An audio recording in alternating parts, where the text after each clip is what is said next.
come off then? Does this just come off the top? Oh, it hurts you. I'm working. Of course, it's a black guy.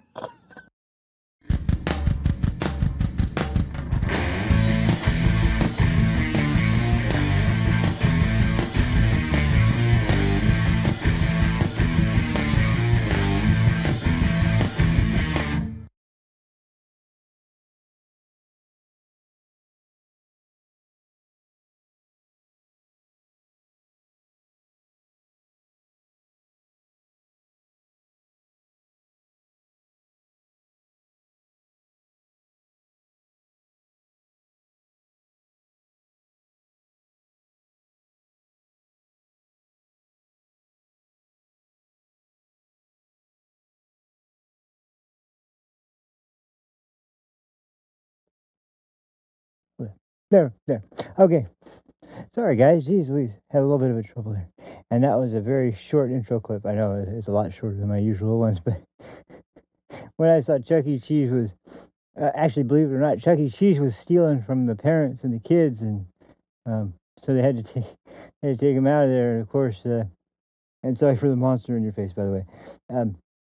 But yeah, it seems Chuck E. Cheese was a black guy who was of course stealing stuff from the parents, and they said there was all these credit cards that had gone missing, and so they had to take Chucky out of there, and unfortunately I don't know what happened to the dude, but man, he's a poor guy. Now we're not talking about, it didn't seem like he was super creep levels of evil. He seems like he was just just your common thief, not really like I'm not thinking the worst here, but yeah, still pretty bad. Not someone you want hanging around in where the kids are having their birthday, and the parents, next thing they know, are getting credit card fraud or who knows what else. Anyway, I was rushing to get the clips edited because I thought I had way less than I had to cut today. But then last minute something came up that I have to throw this in there. It's too important, and we'll get to that. Probably one of the last things I go over, because it's kind of the last point on a long story of a bunch of really crappy shit that ended up having to happen first in order for us to get here. But somehow we got there. So anyway, but to start things off, let's just dive right in, I guess, because I don't know if any of you guys are as sadly dedicated to watching the United States Congress as I am, unfortunately, but my Lord, have they been just a big, absolute, I mean, this has been a nightmare lately. Everything has been hearings with either people with knowledge of fraud going on in different areas and in different companies and different nonprofits and different services and all these sorts of things. And then the other half of the meetings have been with secretary or cabinet, what's it called? The executive branch cabinet leaders. And oh gosh, my gosh, the Pam Bondi one was an absolute disaster, and a lot of that was Pam's own fault. I'm still not the biggest Pam Bondi fan. She seems like, I mean, I'll say this: I'm still at least surprised that and I will say at least getting the job done to a certain degree, but it's like you couldn't message anything worse than she has. I think that's the worst part. And the other part about it that's kind of bad is it's almost like I hate to even say it, but it's almost like the way Democrats go about it. It's just like stick to the talking points and that's it. And that's what she does. She just kind of sticks to. She's not good on her feet. She's not good at getting not really her feathers rustled enough to kind of get a little snappy back at people, which normally I would be like, fine, go for it. But when you don't have that talent for that sort of quick snapping back with a effective insult, like I was blown away. Scott Bessent, I'll have an example of this. Scott Bessent, when he was up there and they were just going on nonstop, which, by the way, Can anybody confirm this for me? Because I feel like I'm in crazy land here. I went to the store the other day and I got my usual stuff, like a lot of ice cream sandwiches, and just a handful of things. It wasn't like a big trip. It was just for some like a halfway through kind of trip. Just about half the stuff I would normally get. And I remember going through the checkout and looking at the total and being like, "Oh, geez, way lower than I thought." Where is all of this gigantic inflation that everyone's going nuts about? I mean, and you guys know I'm in California. I mean, if there was like an insane inflationary cycle, we would be feeling it. We're always the ones feeling it. I mean, we're right now, and by the way, this is good for us. We're at like $3.50 or 60 cents for a gallon. That's freaking good for California. Now, not so much with like when you're talking about the Bay Area or Southern California. That's never going to be what like Central Valley is, or some parts of Northern California. Not all of it. Northern California is like you got to know where exactly you're going. Otherwise, you're going to end up in exactly the wrong place. But the valley has really, really calmed down in the last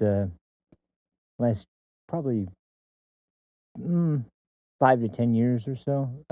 Like it used to be very well known that I mean Oakland is one thing, and that's getting close. I mean that is Bay Area, so obviously that's a little different story too. And once again, San Francisco is a nightmare. But as far as like once you get towards the center of the state, it's really not nearly as not nearly as bad, both in terms of um, in both levels of like crime and like there aren't tent cities in anywhere near me. There are a lot of homeless people, but they are doing typically what homeless people do. There's still a lot of fields in this area. A lot of Central California is where a lot of wineries are. There's a lot of asparagus grows here. A lot of we have a asparagus festival in the Central Valley. That's imagine celebrating asparagus. It's one of the most exciting things you could ever celebrate.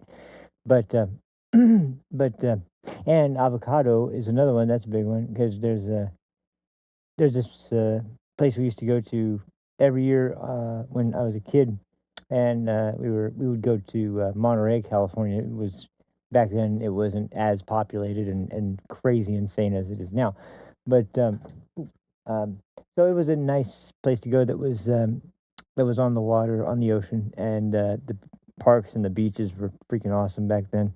But there was a stop along the way called the Giant Artichoke, and literally the front of the building had this giant big stone artichoke that was like decorating the like dead center right in the middle of the building.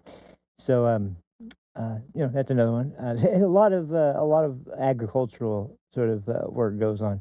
If you ever take like I've taken an Amtrak from Southern California back to Central California. It's a long train ride, long bus and train ride. Excuse me. And about 70% of it is just farmland. Like seriously, about 70% is just nothing but farmland as far as you can see. It's crazy. God damn. Jeez, sorry. Okay, I think I'm good. Anyway, so the reason I'm asking is just that I keep hearing that. I keep hearing it over and over again. Well, inflation is out of control. Inflation is spiking, and families are hurting so bad. It's like not my family from that. No, I mean we're hurting from other things, but not from inflation, really. No. So there's. I mean, maybe like medical medical related stuff. That's another thing. Um, but like when it comes to like groceries and just like your everyday necessities for food, not so much. Now, we have um, we don't have a we have the house paid off, but um, there's there's still utilities, there's still bills that pile up, and utilities are not so great. But once again, that's another service. It's like services are going up, but goods are going down. It seems like so. I don't know. It just seems way off mark for me when you consider. I mean, like I'll just put it this way, and this blew my mind too when I remember people talking about this during the pandemic when Biden got elected, and for the good first 2 years of the fucking administration, it was just like, yeah, inflation is transitory, and we're trying to make up for all of the bad decisions from the previous administration. It's like, fuck off. No, you're not. You're trying to make it worse. And I mean, everybody.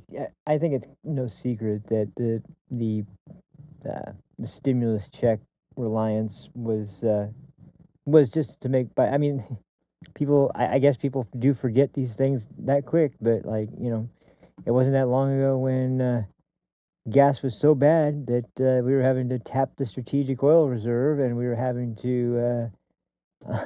We were having to, figure out where we were. They were worried about where they were even going to get gas, and it's like, and now it's going down. Now it's going down severely, and once again, like before that administration, we had been under Trump again, and what was going on with gas? Oh yeah, it was that time. I hadn't seen prices like that ever in my lifetime in California. That was crazy as hell. And so I don't get it. I don't get how that is something that maybe it's different around the country. Maybe it's the other states are not getting that. It seems very strange though that California would be for some reason like not really that bad when it comes to the prices for everything all rounded up, especially comparing to under Biden's administration and the prices you're paying now. I don't see how anybody can make an argument that even holds any kind of like relevant sort of attention for more than like 15 seconds at the most. There's no way. There's not even a comparison there. It's bizarre. But that's kind of what I'm trying to get at today is that the and I'm not going to stick on this too long. I know economics is not exactly. First of all, I'm not that great in terms of economics. I'm learning a little bit. I'm learning a little bit. In fact, I got a good crash course on um, what was it on? Hold on, let me make sure I get the name right. Um, oh, I have that folder open twice. Oops. Um, it called? Where's the O? Where's the O? Um, hmm. There it is. Trade deficits. um, I got a lesson on that from Bill O'Reilly not too long ago. I was going to actually play a part of that because it is actually surprising. It is interesting enough to where it really does make more sense out of the whole situation. Because the thing is that um, I'm just been recognizing lately. I don't want to have any weak spots personally as somebody who is covering the stuff now publicly, thanks to everybody that's actually been showing up. Which, by the way, thank you guys so much. It's the last few episodes have really been an eye opener. That wow, I actually have people that are showing up and regularly showing up, and if anything, the trend is going up. It's pretty crazy to actually see it. But um, I know I'm not doing good on the timing, but uh, I was just talking to my brother actually just a second ago about this. As soon as I get this last sort of set of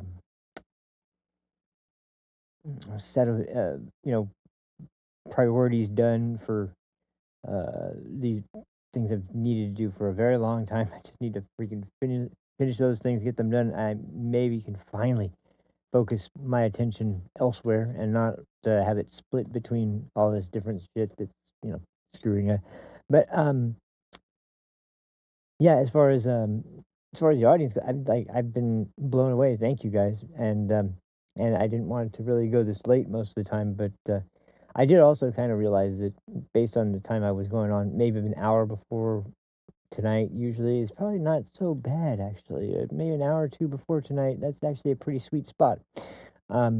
Especially because number one, you guys know me. I swear like a sailor. I'm not exactly going to be somebody who's going to be friendly for the youngsters that are going to be around during the more appropriate hours of the day. I'll say.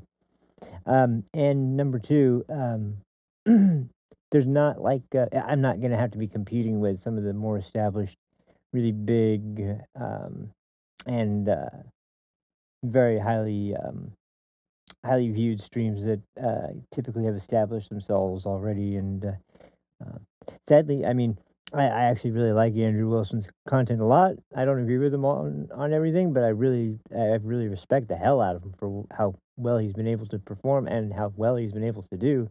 The guy's kind of unanimously agreed by just about everybody I've seen, including me, that I mean, I wouldn't want to be debating against him.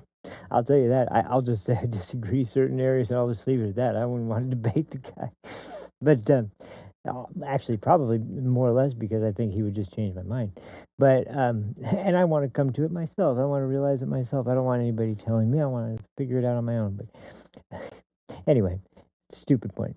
Point being that, and I say that a lot too. I realize that somebody told me that too. Anyway, what I'm getting at is that I kind of rethought my whole idea of when and why I should be on at certain times. And the final reason is just because I think I'm probably kind of a little bit more appropriate for the late night sort of audience. I think I've always been, number one, I've always been a really big night owl type of person. And number two, like procrastination is my middle name. I mean, it might as well be because that's been my whole life is procrastinating everything. So and instead of trying to fight it, why don't we just find a spot that works good that I can like stay? And if it's that time, it seems like it actually is pressuring enough to be like, yep, you have to go on then, or it's not going to work out. And it does kind of kind of force me to be in a position where I'm at least ready by then. So anyway, so on to what I was talking about. And back to what I was talking about just a minute ago.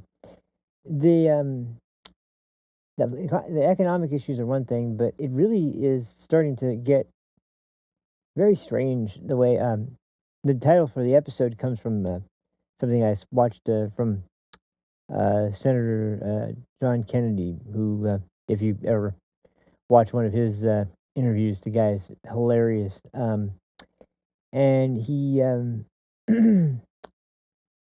basically he had been talking. He said this on the floor of the Senate, and then he also mentioned this in an interview with I think it was on Fox. I can't remember where it was, but or who it was with. But they asked him about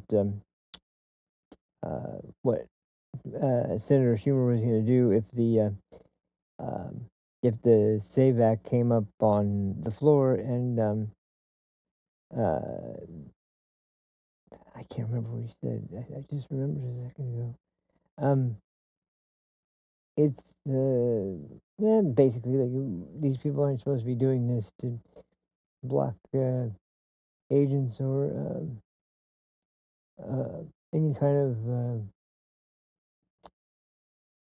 of wildlife or anything. You know, like not to bother anything. Just wait, hold on. Wait, hold on. Now I completely lost where I was going. Damn. Okay. Oh yeah. John Kennedy talking about talking on Fox about what they're going to do in the Senate about the SAVE Act, and he no, that was it. That was it. He was saying that Senator Schumer and the Democrat Party, but especially Senator Schumer, doesn't seem to ever be able to stand still, and doesn't seem like he even knows what he's doing half the time. He's just moving around like a Roomba, and I was like, oh, that's good. That's really good. That actually suits him pretty perfectly. Because I can imagine that would be the where his sort of mindset would be like he would be scatterbrained so bad he couldn't figure out where to go, what to do. He'd kind of be pacing around all over the place. And um, I've heard the kind of ideas as to why, and I think it is pretty much um, I think it's pretty much what is likely the case because you know look, Democrats definitely do this more often than Republicans do. They kind of look at past events, like nothing that's established as precedent, but things that happen and have made a pattern or have made a sequence of events seem like it's more likely.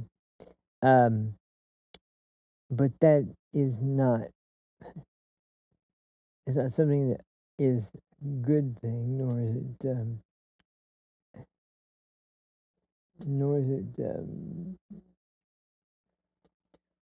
oh, I can't think of the word. Um, well, nor is it really producing because. So, if you guys have ever seen, well, I'm sure you have, if you've seen the Senate races or even the presidential race last year, um, Democrats are focused, and they're always focused. They're always laser focused exactly on where their line of attack is, what they're attacking, and how viciously they're going to go after it. And of course, if it's a Trump related administration or a Trump candidate or someone who Trump has supported for their run for whatever office they're going for, oh, it's going to come down even harder. But this time, you know, it seems like first off, they cut off at the pass the Russia thing. Pretty much everyone that I know now that everyone that has paid attention and is not a politician and is not retarded, out of all those people, basically, uh, um, hmm, um, no, dude, no. Anyway, so why is that? Well, um, and sorry, now I'm getting scatterbrained as hell. I can't even think of what I was going to say. Um, there's multiple reasons, but like I said, the Russia thing was okay. First of all, the Russia thing that was a disgrace. That was an embarrassment. I'm blown away. There's still some people who think there's some validity there. I have no idea how they come to that conclusion now. After everything that's happened with that, I have no clue how you still somehow think that Trump is in cahoots with Putin. But there's people that do. Now they're not saying it anymore in the House or the Senate for the most part, and that's not like this major talking point they're using to try and undermine the administration again. So what about uh,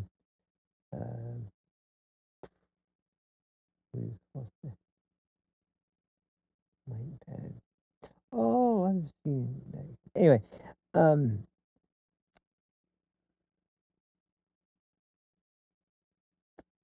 I'm trying to find a better picture. Hmm, hmm, hmm, hmm, Anyway, sorry, I don't know why I'm losing track of thought. Maybe you know what? Let me just go over it. Um, so there was like from the beginning of this week, there's been hearing after hearing, and there's been freaking all these videos, and there's been tons of Democrats coming out to gloat and cheer defeat. Yet after the show, or you might as well call it a show because it is just a show. Um, they wander their way back onto the freaking back into the offices, and then they get back to doing nothing. But yeah, it's just like there's people that have no idea what the plan is. They have no idea what's going on, and they're trying to figure out a lane of attack. And it was Epstein, and it was prices. It was out of control inflation. It was this. It was that. And the thing is that while there may be some validity to ask questions around those things. With the last, first off, with the last sort of release that was really critical from the Epstein files, I think, and once again, I hate using that term because, like, yeah, Epstein files. Like, here's a file. It's just, it's not. Ah, man.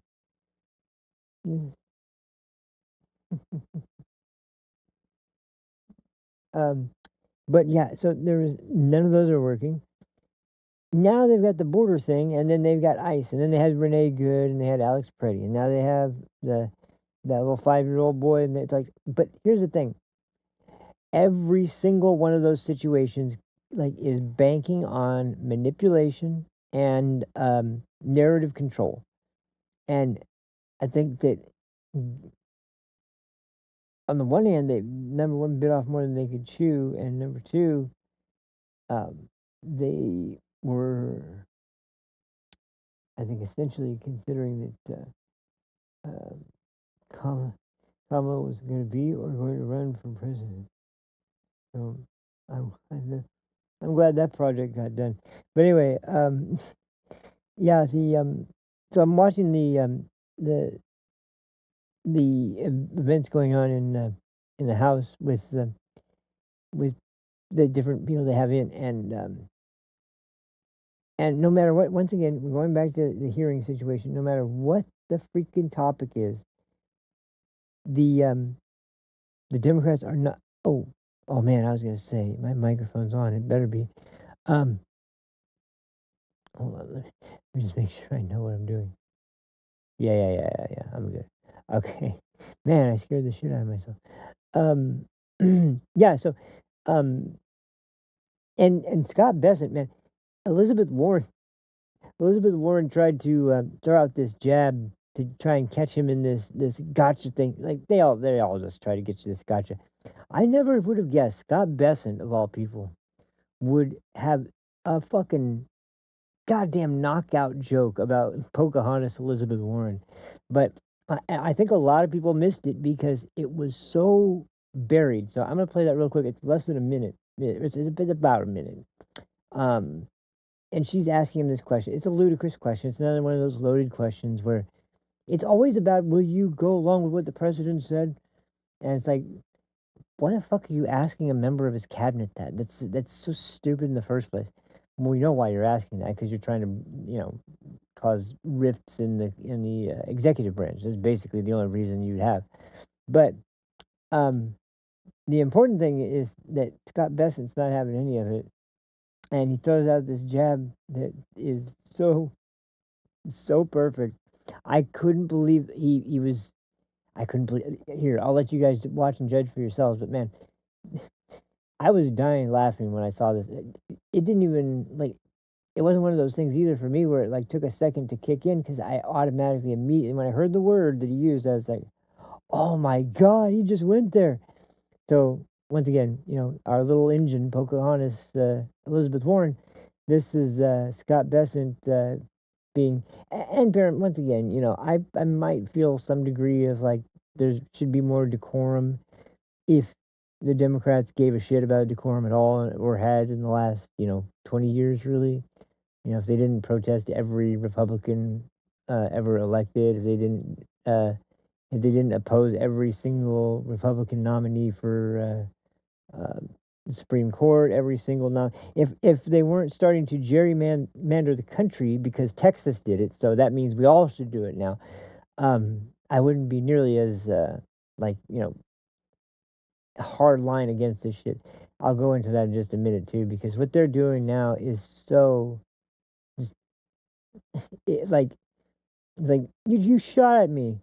Hold on, I'm gonna get my nuke. Like, what the hell? Gee, talk about overkill here. It's like they have to just take everything to the highest level possible as soon as anything happens, and it's because they have no way to actually combat the idea on its own merits. So they have to just match with firepower, and then they just got to bring out the biggest guns they have every single time, and it just looks like people being assholes. I think people are maybe that's the reason why. Maybe people are just recognizing, hey, these people are just dicks. These people are just jerks. They're just complete jerks, snobs, absolute elitist scum. Like they just fucking for all the for all the ramblings of people like Hassan Piker, who are, he's a champion of the people. Yeah, a champion of the rich people, who you tax the rich. Yeah, tax the rich, except for me, but everybody else tax all of them. So this was Scott Best is under S, I think. Yeah, should be. Yeah, here we go. Okay, so yeah, this was from earlier this week. I can't remember exactly what day it was. I think it was actually Monday or Tuesday. But and once again, these hearings are just a chance for Democrats to shit on Republican members of the cabinet, and you can tell. Here we go. Let me load this up. You can tell like Republicans on the committee are like embarrassed as hell that they have to sit back and listen to and can't really do much about it. And what I've noticed now too is Raskin, that fucking snake. He is he's gotten insufferable even more. I didn't know that was possible. How did I lose it? Oh, there it is. Okay. But what he's taken to do now is like watching the clock like a hawk, and as soon as it hits zero, he's like, "Mr. Chairman, the time is over. Mr. Chairman, the time is expired. Mr. Chairman, the time is over." Meanwhile, the people on his side go over, and he doesn't have a word to say. Of course, he's gonna let that go. But anyway, here's Scott Bessent with Elizabeth Warren, and this is if there was ever a zinger, whew, this is one hell of a zinger. I'm telling you this. So here we go. Let's let me go with this. And oh man. So like I said, I never would have guessed Scott Bessent of all people to be this witty and this good in the moment, but he pulls it off, man. He pulls it off great. Here we go. You ran the search for Donald Trump's Fed chair nominee.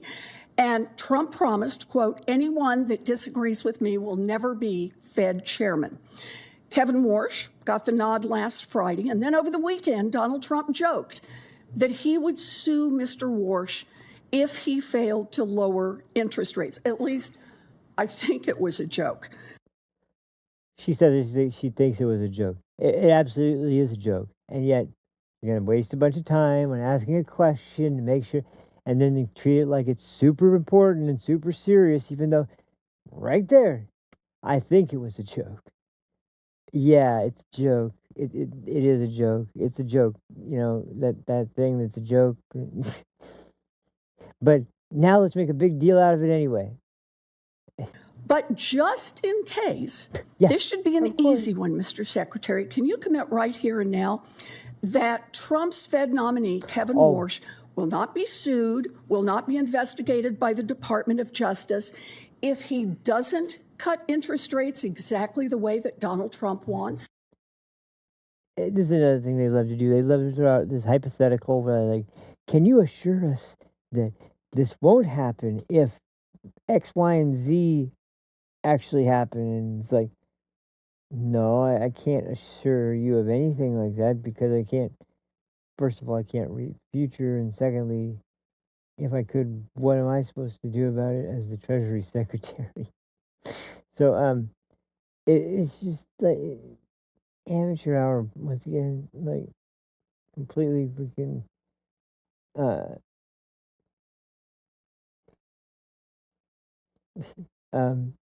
Anyway, let's just finish this up because, like, obviously this is really short, but you got to pay close attention because it's hard to you'll miss it if you don't hear it, and it's really quick. But I tried to cut it off right where the joke was, so you could really catch it. So.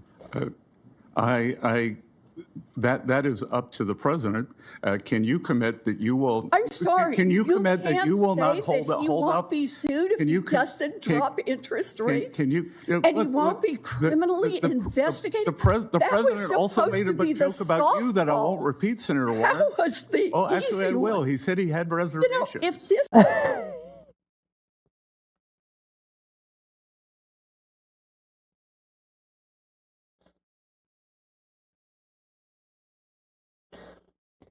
I won't repeat what he said about you. Well, actually, I will. He said he had reservations. Yeah, somebody came in and was like, they didn't get it at first. I was like, Native American reservation. And they're like, oh, oh.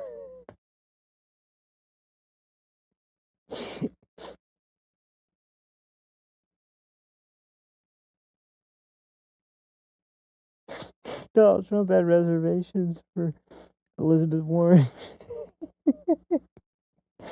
She can take a trip to the reservations. Uh, see what they're like. Oh, man. But anyway, so, you get some sporadic humor like that thrown in, and it's always from the side that isn't so far up their own ass that they're, gonna treat everything like it's the end of the world and Trump is ending democracy and yada yada yada, every other stupid accusation. And I noticed it, like he had to go on and repeat it later, and they still were talking over him. So I don't even know how many people even heard it then. But like even after he repeated it, no one really even understood the point he was making. But like it landed so good on its own anyway. I was just like that's good. That's fine. And they just keep going. They think they've got their moment. And this is something that people have also kind of wondered. Why is it that there's not people always debating these things? This is what is at the heart of the matter right now, and I'm having a hard time wrestling with this because I can't really reconcile how exactly this can happen. But unless the legislative branch is going to start seriously implementing some sort of methods to ensure that people are not just grandstanding for delusions that will never come true because they're not possible, similar to Mamdani and the free bus rides and the free everything and the now he watched a video of body cam footage of a guy with schizophrenia who, as soon as the cops arrived at the door because he was having a really bad episode, um, first thing he did was pick up a knife and I think I talked about this a little bit, but I mean the first thing he did was pick up a big kitchen knife and just start walking directly towards the officer. His mom's I think it's his mom, his family members shouting at him, "No, no, stop, stop, stop!" And he's just breaking free of her. And the cop actually walks outside and shuts the door while standing on the other side of it, shouting, "Put the knife down! Put the knife down!" The guy opens the door with the knife in front of him, and obviously there was nothing left to do. I mean, you're not gonna let the guy stab you, so what do? You can't do anything else. Now, um, the left has of course demonized that cop too. It's just like the situation where there's a big black girl who was about to gut that other black girl holding a cat. I think or was it a dog? It was a cat or a dog. I can't remember, but anyway. And then saved the girl's life. The girl that was holding the animal. The other girl got shot, and they tried to resuscitate her. They couldn't. But if that cop hadn't fired right when he did, the other girl would be dead. And I don't think she did anything wrong. I think she was being attacked. She ran out of the house away from this girl, and got chased down. Got basically backed up where her back was up against the car. She had nowhere to go. And literally, the freeze frame before the shot is the girl's arm like this, like literally in the motion where she's about to freaking, literally gut the girl. And LeBron James has a photo of the officer say with the caption "You're next" at the bottom. I'm sure some of you probably remember that. Fucking disgusting. Fucking just despicable. And you wonder why ICE has to wear masks when you do shit like that. They're just killing black people indiscriminately. I don't think it's indiscriminate when it's the one holding the fucking goddamn butcher knife that's about to gut the other one, pinned up against a car holding an animal, scared to death. That doesn't sound like random to me. It sounds like going after the one that's a threat, the one that's about to actually murder somebody. But yeah, and the same thing with the 5-year-old boy. Oh, they're taking this 5-year-old boy into ICE custody. No, his father ran away and abandoned him in the freezing cold in Minneapolis. They tried to give the boy to his mother, who also decided, nah, I don't want the boy. You take him. No, no, no, no, no, no. I'm not taking him. So what is I supposed to do? Leave him in the middle of the snow? Leave him in a place where, like, who knows when the father's going to be back? As soon as he's decided he's no longer going to be a pussy and run away from ditch his son to get away from the cops, ditch his 5-year-old son to get away from the cops. Yeah, real the father of the year material there, and mother of the year too. Apparently, who won't even freaking open her door to let this the freaking kid in. And from what I saw from the photos, they had this kid sitting up in the cockpit with some pilots of a plane. They had him, got him everything that he wanted to eat. He got taken out for a really good meal at a restaurant. That nothing was at all done in terms of detainment, and as we would, traditionally think of it. And yet they keep repeating it, and they keep repeating like all these situations in this narrative of I swear, Alex Preddy was murdered. If I hear that one more time, my head's gonna blow up. Like, no, Alex Preddy was not murdered. Alex Preddy is, and then we see, the caliber of people who show up to this ridiculous nonsense.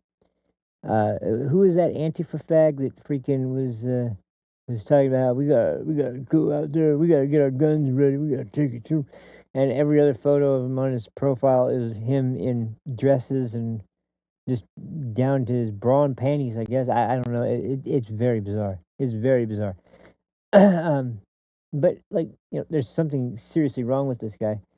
And by the way, with the last shooting tragedy in Canada, yet another transgender shooter, and this time, uh, it's the Canadian police departments that are deciding, nah, we can't release this information. We're not going to release this. We're not going to release that.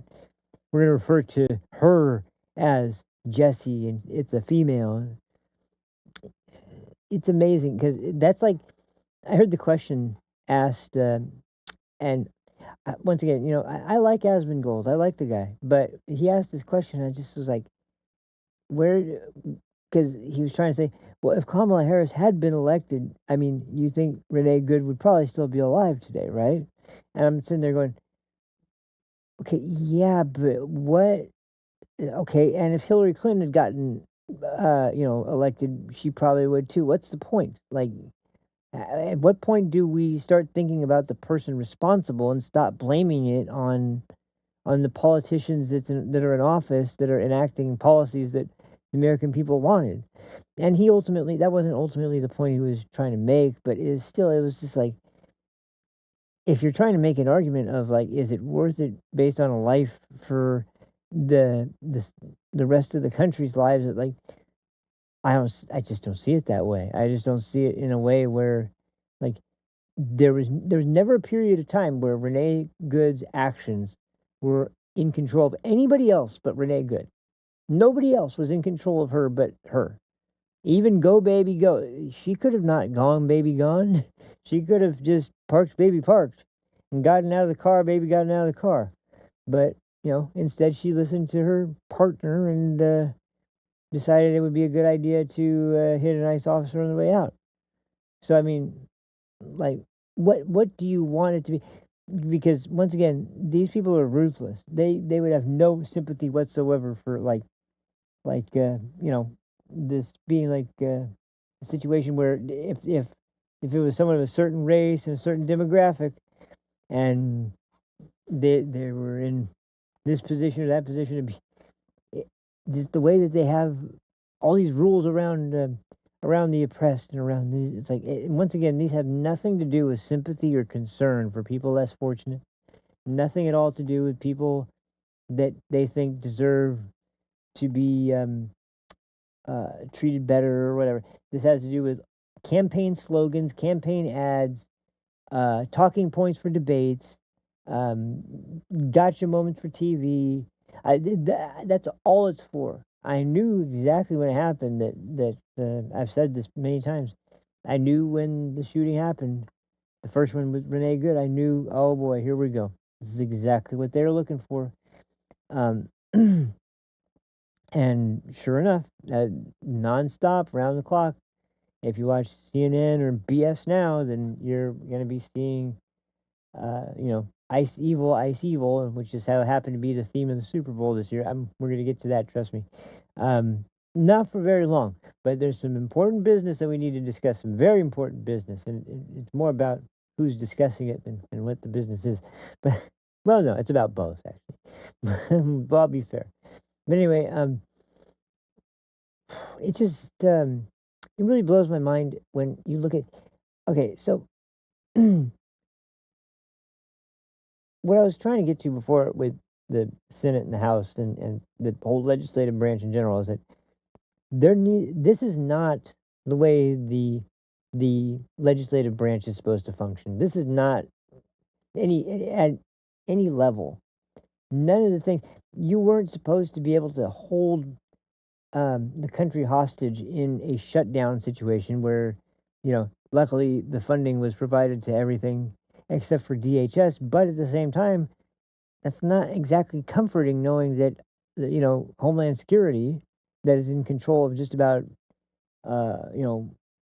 almost every asset of keeping the country safe besides direct command over the military itself. Like, they're responsible for TSA at the airport. They're responsible for, obviously, border and customs enforcement. They're responsible for Secret Service. They're responsible for Coast Guard. There's so many functions of the defense of the country that Department of Homeland Security is in charge of. But because we're deporting illegals, because we're getting rid of people who are illegal citizens, not illegal citizens. Oh my God, I'm sounding like an idiot. I'm sounding like a fucking leftist. Because we're getting rid of illegal immigrants, freaking illegal aliens, whatever you want to call them, then, well, we're not going to stand for funding ICE. And this is why John Kennedy was arguing that Chuck Schumer's running around like a Roomba, because he has no idea what to do. He knows that this is a terrible look. He knows this isn't going to earn him favor with a huge voting bloc of the country. But when you have people in your party that are stone cold fucking crazy and have no idea what they're advocating for on a realistic level, like what exactly is it that you're trying to accomplish by this radical crazy shit, then you're going to piss off somebody, unfortunately, and you're going to, in that case, piss off the loudest, angriest, most dangerous, because bear in mind, these people threaten ICE, they threaten Republicans. They have no problem threatening Democrats either. They'll call them up and threaten them anytime they vote. I can only imagine what John Fetterman ends up getting. The guy must get so much freaking, in terms of, same thing like I've said before with Cinema and Mansion. There's a reason they're not in the House or the Senate anymore. I'm almost positive they were like, I'm done. I'm out of here. This is too much for me. I wouldn't want to be in that position. It's like getting followed into the bathroom and having my car blocked in parking garages by an army of lunatics. No, I wouldn't want to deal with that. But the problem is that now they're electing the crazies into office. Case in point, like, you want to see probably the worst defender? I mean, and I really mean the worst. I mean, this guy is an absolute clown. I mean, there's no other way to describe this guy. He's a complete doofus. He's an absolute fucking laughingstock. And this is supposed to be a representative of the United States for anybody. Like, what is he representing? He doesn't represent a damn thing. He represents the insanity of this stupid party. He wants to impeach everybody. Yes, of course, I'm talking about Sri Tanadar, which, by the way, all you pundits out there who's trying to pronounce his name, Sri Tanadar. Tanadar. That's literally how you pronounce it. I've heard it pronounced by him and by other people that are actually in his constituency. man, what's with the weird? By the way, maybe this is a good time to bring it up since for some reason I'm getting a bad signal right now. It looks like it's only on YouTube, but uh, I've noticed this that yeah, it is on YouTube, unfortunately. It seems like from what I've been seeing lately, oh no, there was a little bit of a jitter here on you. Oh, I know what's going on. Hold on, just a second. Let me just close a couple of these things. I forgot. I need to turn these off before I freaking start the stream. Um, by the way, though, yeah, like I was saying, I've been watching these numbers now, and it's like it's a joke to try and like at least right now. Maybe at some point I'll try to go back, but um, and I'm really sorry. I hate to say it because I know there's a couple people out there that really do watch on YouTube, but it's really just a couple people.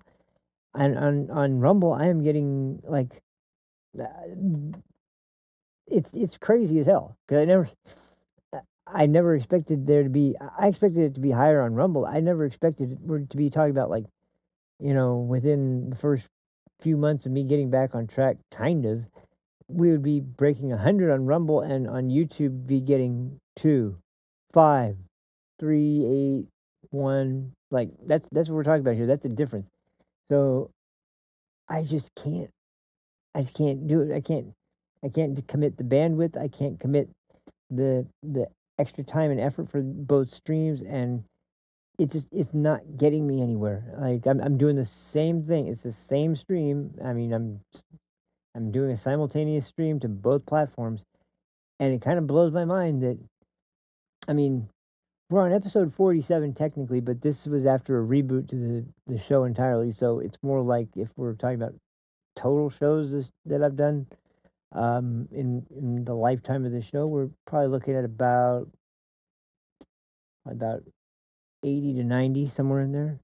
Um, so um, like I said, I'm sorry, but I'm trying to get the reason I'm bringing this up in the first place is I did get Rumble Wallet. I got an account set up. I haven't got my all the information filled out to get everything ready, but I was really excited when they announced that, and I wanted to jump in and see what the service was like because number one, I haven't really had much experience with crypto at all, and number two, I like the direction that Rumble's going with this new system. And if there was something similar to what YouTube does with like super chats or whatever, but they were doing it with crypto and Rumble Wallet, then I think that would be a really awesome and very um, uh, what's the word?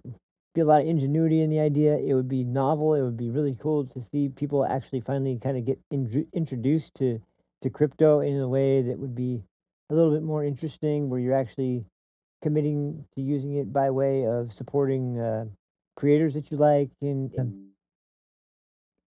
jeez, man, hold on. Hmm. Yeah, this is bizarre. Let me make sure nothing. Hold on just a second, guys. I'm not going anywhere. I'm just gonna check something real quick. Oh, oh yeah, I'm on main already. Okay. Um, just see if anything is running that I need to close because this makes no sense. There's no way that this should be having this much of a problem with the. Ooh, that might be doing it. Okay, get rid of that.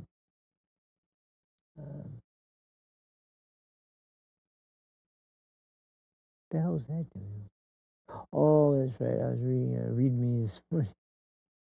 Um, hmm,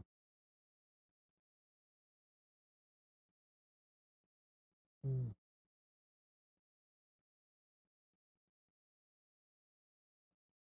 hmm,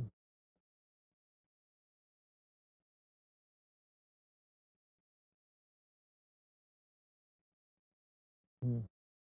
Okay, I don't think so. I don't think there's anything else. Let's just see if this holds up because man, this is just this is the second stream in a row where this is going on. It never happened before, so it's kind of strange.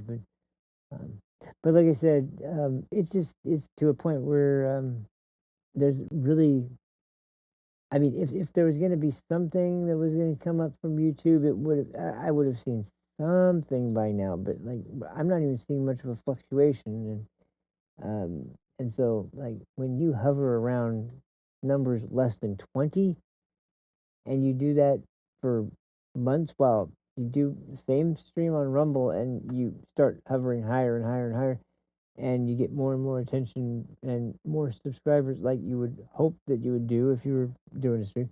Like, there's just no way I can keep justifying it. It's really, really just disappointing. But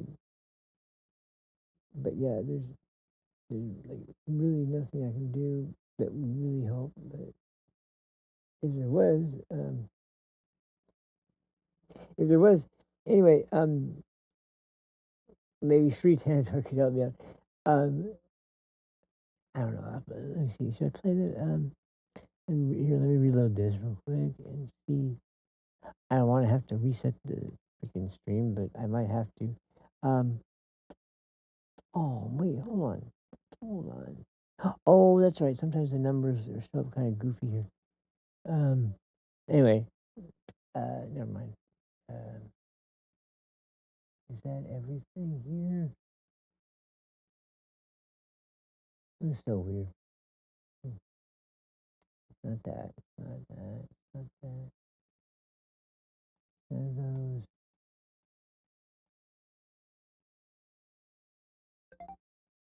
What is it? Not these weird emails and shit. Oh, hold on. That might actually have. Hold on. That might have something to do with it. I might have to skip Street Canada because we got a couple more important points to cover, and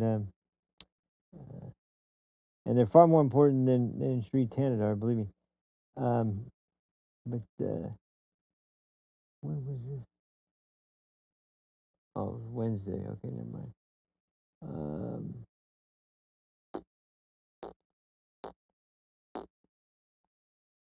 Hmm.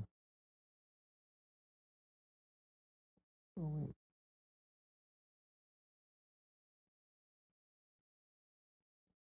Oh, and by the way, I've been watching some really interesting, like uh,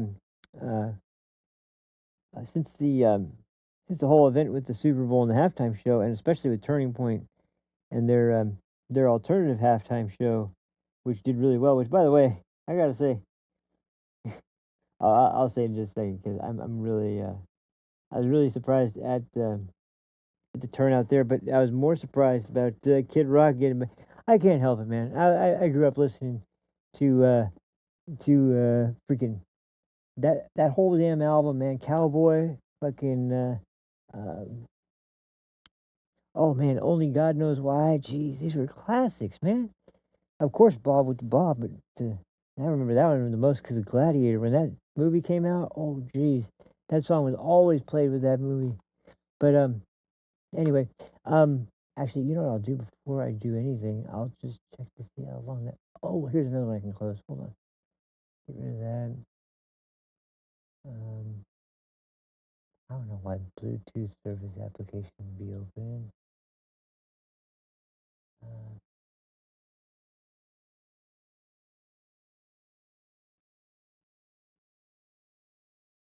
hmm,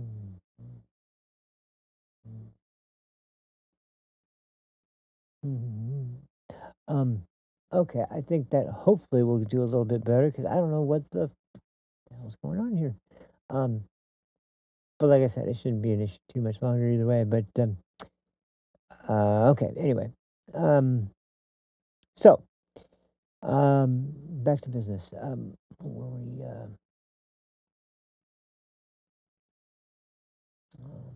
Oh yeah, that was the other. Okay, which one do I want to do first? Um, yeah, I think I'll have to unless this was really like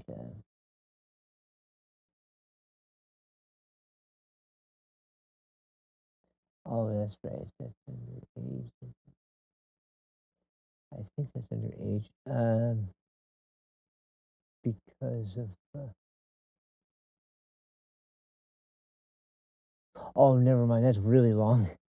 Yeah, that's almost 8 minutes. Yeah, we'll have to save that one for another day. That's too much Sri Tanadar in one section already. Okay.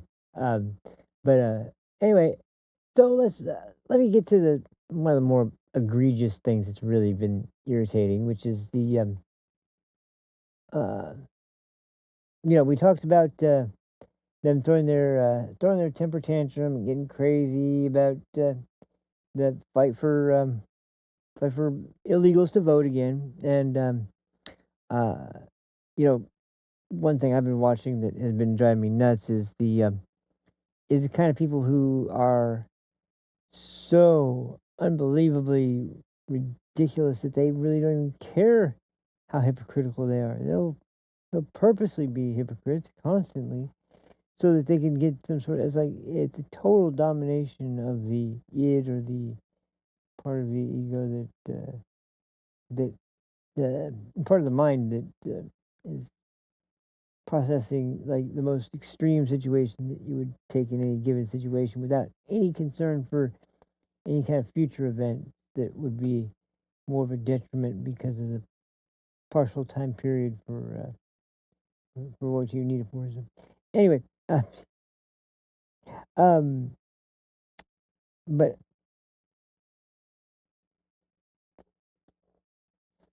yeah, this is so we're going back to the voter ID thing, right? And we start off with the typical, like I said last time, it's Jim Crow 2.0. This makes Jim Crow look like Jim Eagle. We're back to, no, we didn't hear that one. I'm sorry. I was hoping we'd hear a Jim Eagle again, because I named my episode. I wanted to hear Jim Eagle, but no such luck. But they did. Then they suddenly took a new route that I definitely did not see coming, because see, up until now, I think it might be because of the fact that well, things like this, I will go ahead and show you right now, especially some of the black communities in the big cities, the big blue cities, especially the ones where ICE has been trying to do their work to get rid of the illegals. I think there are a lot of black Americans out there who are like, hey, what the hell? Why is it that this state suddenly cares so much about a group of people, has not one time paid attention to anything that I've said, or anyone in my family or any of my friends have said about conditions in this area, about the crime in this area, about how many people of our own citizens are getting killed, about all this stuff. And now you're flipping your shit because people are actually literally spitting at ICE agents, throwing rocks at them, throwing concrete at them, getting into fights with them, trying to get into an altercation with them while they have a gun on their fucking waist. And meanwhile, we're burying another child. We're burying another kid out here. We're burying someone else's son, daughter, father, mother. We're burying someone else's family member all the time. And you guys never even do so much as call us, let alone freaking hold these giant rallies for say her name, Renee Good. No, you don't care about those people. No, because that, once again, the black vote was secured by Democrats with a very sinister and sick agenda, and now they dare to go up and act like how dare you do this? Don't you know black people need our help to vote? It's like, who the fuck do you think you are? Like, what the fuck do you think? What makes you so freaking special? And you think in any way that you've got any kind of? I can tell you right now, you elected a guy who most certainly, I think, just about every African American or Black American in the country would pretty much smoke on any kind of constitutional debate, because the guy doesn't know shit. He's introducing articles of impeachment for Kristi Noem. I think he's trying to impeach uh, Pete Hegseth's freaking just his motorcade, not Pete Hegseth himself. But we went. I remember we went over that whole thing in the last episode too, because that was just unbelievable. But But yeah, was that the way it was? That was the way it was, wasn't it? Yep. Yep, that was it. Okay. Anyway, so listen to this guy. This guy is in Philadelphia, and he is well, he'll take care of the description, I guess. But man, this guy is, and I've noticed this. Like today, I've been noticing videos with this popping up. It's like 4 or 5 different videos of this same thing, mostly around either Philadelphia or around the Great Lakes areas, or basically states and cities with that kind of condensation. Anyway, so here's what he had to say. He tried to give this message to his own city council, and of course they didn't want to hear it because they shouldn't have to be forced to listen to their own failures. But this guy's badass, and we need more people like this guy to just walk into their government who are trying to pull the wool over their eyes and glass mark people, and it's just I don't know how you get to I can't make sense of it. Obviously, I can't make sense of it. But in any case, this guy is tired of it. So here, let me pull this up. And I'm trying to remember the name.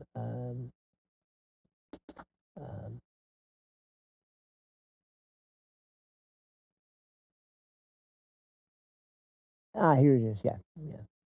Okay. This guy's great. This guy's great, man. This guy is spot on. I love the way he knows what he's talking about, and he's been following the events, and he's just as sick of it as we all are. So, and notice the hat too. Check out the hat when we get this up, but yeah. Hold on just a second. Okay, here we go.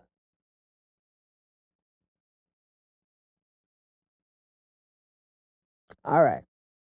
Like I said, this is Philadelphia, and this was like I think Tuesday. And maybe wait. Doesn't it say on here? Oh, actually, oh wow, it was about a week ago. Maybe a little more. Mm.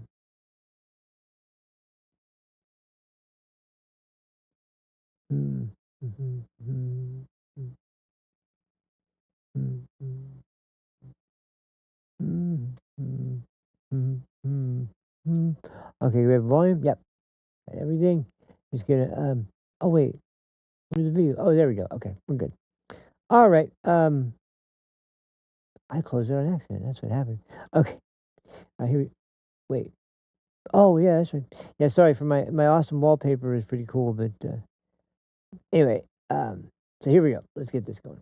Volume. That was what I said. Yeah. Name is John McCauley. I'm with a grassroots organization called Flip Philly Red. We're here to give something different to Philadelphia, something that y'all are not used to because you've been voting Democrat for the mayor's office for the past 70 years. It's not MAGA who's doing all of the carjacking and the shootings. When we talk about ICE, when 78 million people, 7 swing states, including Pennsylvania, we voted for this. We voted for this. We gave a mandate. So I want to sit here and tell U.S. Senator John Fetterman, U.S. Senator Dave McCormick to vote yes and support H.R. 7147. Yeah. I sit here in disgust as I watch Kendra Brooks, Jamie Gunthier hold up pictures of a domestic terrorist, Renee Good. I'd never seen her put up a picture of Dakara Thompson, a 19-year-old who was raped and murdered by an illegal alien and thrown over a bridge. I never seen her put up a picture of Lincoln Riley, who was raped and murdered. I never seen her put up a picture of Larisha Thompson, a mother. I named 2 black women, by the way. And y'all sit here and pander to white liberal women like Renee Good. Could you speak on the resolution? I'm speaking on all of it. It's my First Amendment right. I'm gonna speak. It all goes hand in hand. Just make because sure we you speak funded on to the deport resolution. 20. We wanted to fund. We want to fund to deport 20 million illegal aliens that was imported in here by the Biden and Harris administration with the help of the cartels. So won't y'all stand up for Americans for once? Because America comes first. Y'all need to understand. Oh, they're done with it. You see how quickly Thank you for your opinion. Thank you very much. they can't handle it. They can't handle it. They can't handle it when it gets to that point. They can't handle it, and it's sad to see, but at the same time, it shows you exactly who these people are and what they have. They're cowards, and they have nothing. They're cowards with nothing. And they don't have the high ground. They don't have moral ground. They don't have any kind of argument. They got nothing. They've got fifis that they can present into a nice little package that can make everybody feel so sorry for the poor girl there. Yeah, what happened, huh? She didn't do nothing wrong. It's like, come on, man. It's like, someday you're going to have to realize in the big boy world, in the grown-up world, you don't just block law enforcement.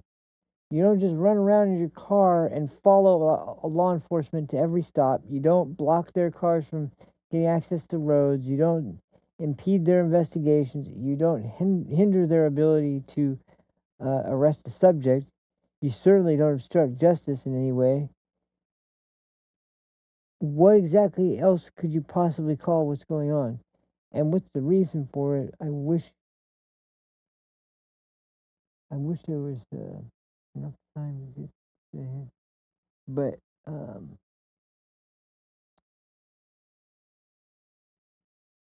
yeah, it's just it's worse than anybody would have ever thought, because there's no attempt to hide it anymore. They really are convinced that the demographics are going to believe what they believe. But the problem is that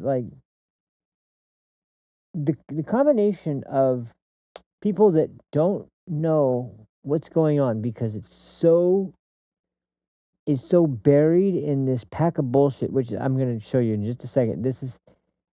I might lose my cool on this one, so I'm going to try and keep it together. But this one is one of those segments that really, really got under my skin, because the new talking point, which I was just about to get to before we were talking the old talking point, the new talking point is now, how are they going to fearmonger now? Well, the new target is, because they know their demographics, so they at least know this.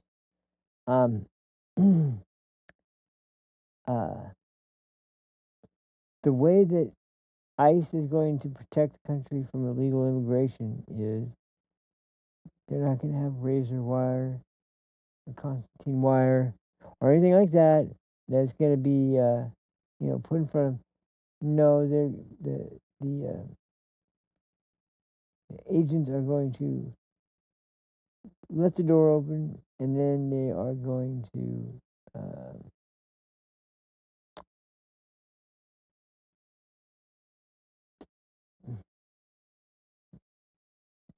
well, let's just put it like this. Their new target now is that because of the SAVE Act, which requires, by the way, here's the way the SAVE Act works, in case there's any confusion, because this is one of the most misunderstood parts of the way the bill is supposed to work. You need to register to vote, and in order to register to vote, you need to provide proof of being born or being naturalized as an American citizen. It's one thing or the other. The way they're framing it is totally different, but then it gets to the point where once they have you confirmed as a legal citizen and confirmed that you as a voter, to prove you are who you say you are at the polls, or to prove who you say you are who you say you are overseas, even, like people like this, they're not going to ever forget that kind of thing. And unfortunately, though, when you start telling people that if you got married and your last name was changed, well, they're not going to make exceptions for that. Well, here's the thing. Once they clear you, first off, they don't need your paperwork at the polling booth. They just need your ID. That's the whole point. They're getting... I mean, it makes total sense when you actually think about what the rationale is. The rationale is to clean up the voter rolls specifically, because that's one of the biggest things, is that the voter rolls from so many states, even a lot of Republican states, even red states are out there, have voter rolls that haven't been updated for like, half a century. But and that's why in the last election, we had like people that were 150, 200 years old voting. They hadn't cleaned their voting rolls out for so long. But or not the last election before that. But yeah, geez, it's just so. If you change your name when you get married, they're saying that you're not going to be able to register to vote, even though you just can provide. See, I don't know if they're aware of this, but and maybe they are. Maybe they're just really clever, because I guess there's people out there that are buying it, but and I don't know who's stupid enough, other than a bunch of unmarried, completely, the kind of women who are like, I'm a boss, babe. I'm a tough, independent woman. There's nothing that can stop. Like, when you have to declare what you are to a degree that makes you sound stupid, you can bet for damn sure that person is not at all who they say they are. Oh, man.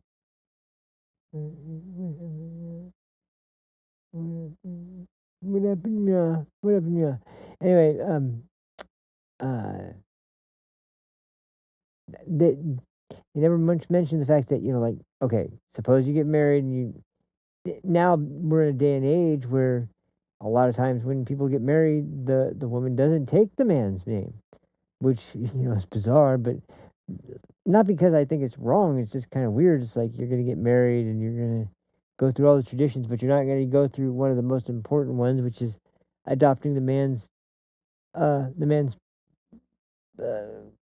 family name, and being given away. That is the whole process of being given away as a daughter.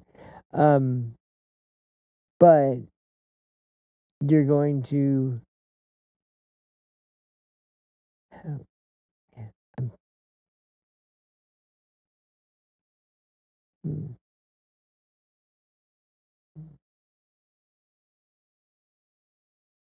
hmm, okay. So anyway, I'll do that later. But so there's a little thing called a marriage license, though. And on that marriage license, they're going to show the name of the person who's name of both people getting married, including the woman's original name with her original family surname, and maiden name, excuse me, and that would be, I think, as far as I've been hearing from people in Congress, that yeah, that means that they're going to be fully capable of getting a voter ID, absolutely, or just using their own ID to vote. Um, you know, you can add in so many sorts of freaking little birth. It should clear. Like, it's just weird as hell. But so they're willing to die on this hill, because my God, they are fighting for this so intensely. And the problem when it comes to white women as opposed to black men is that white women Democrats really, in a lot of cases, don't think for themselves. They can't hear a narrative that is one that goes against what they believed, and even for a second question that it might be wrong. And black men have the capability to do that like normal human beings do, as opposed to leftist white women who have been likely, treated with freaking push for all I like. Anyway, um,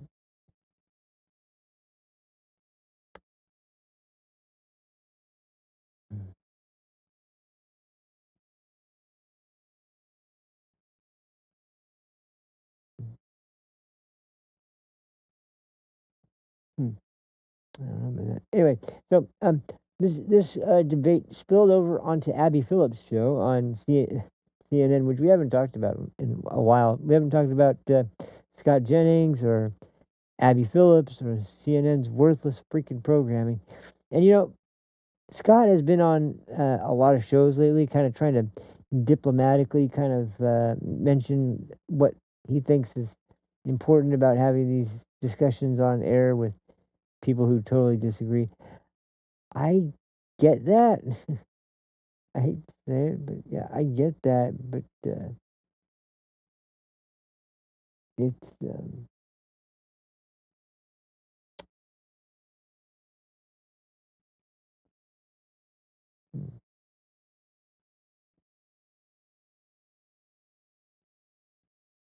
hmm, I can't remember. Anyway, we'll just get to the clip. This is from I think yesterday, after they had paraded around talking about how women who are married are not going to get to vote, and so, this will lead me to a big kind of ultimate conclusion about this whole thing in just a second. But I want you just to hear what these people like, because they get up and they think they have these great points. They have this point and they think it's such a great, there's nothing they're going to be able to say to this one. And then like within 5 seconds, somebody retorts back and it just goes from there. It's just like, it's just Spurg fest. Like everybody just starts jumping in and trying to go after the one lone conservative who's actually talking and making sense. But that's all they have. And this is why I'm so confused going into this year's midterms. There's nothing organized. This is very unusual for the Democratic Party to be in such a state of disarray. Like they're not usually at all in this way. This level of where am I? No, this was the one I first played. Okay, that's fine.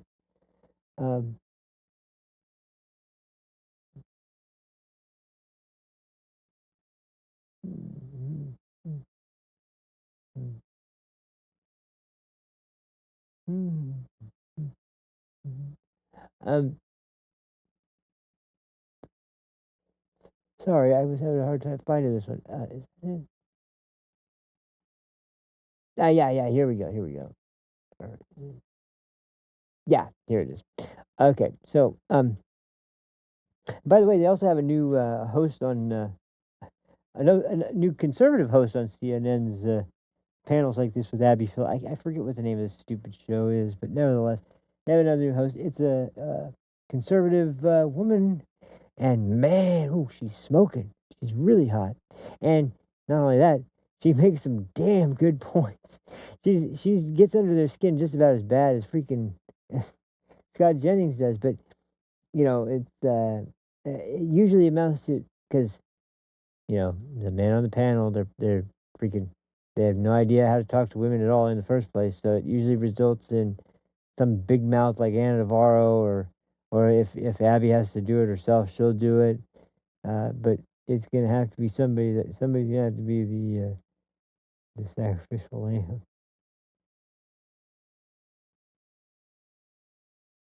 Anyway, sorry. Here we go. Here's a video of the unfortunate torture that Mr. Jennings has just had to experience on the set of CNN and their ridiculous. Wait, what did I just push? Oh, never mind. Nothing. Anyway, here we go. Let's,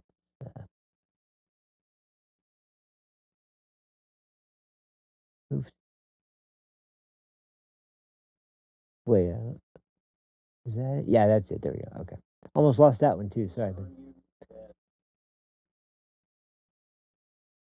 And now, once again, to bear in mind also, what are we talking about here in the grand scheme of things? We are talking about, should American citizens and American citizens only be the ones to decide who is in the positions of leadership in the country? Who is the ones who decide who they are represented by in Washington? Who is the ones who make policy decisions based on what the best interests of those constituents are? And this is the problem. It's like, there used to be this sort of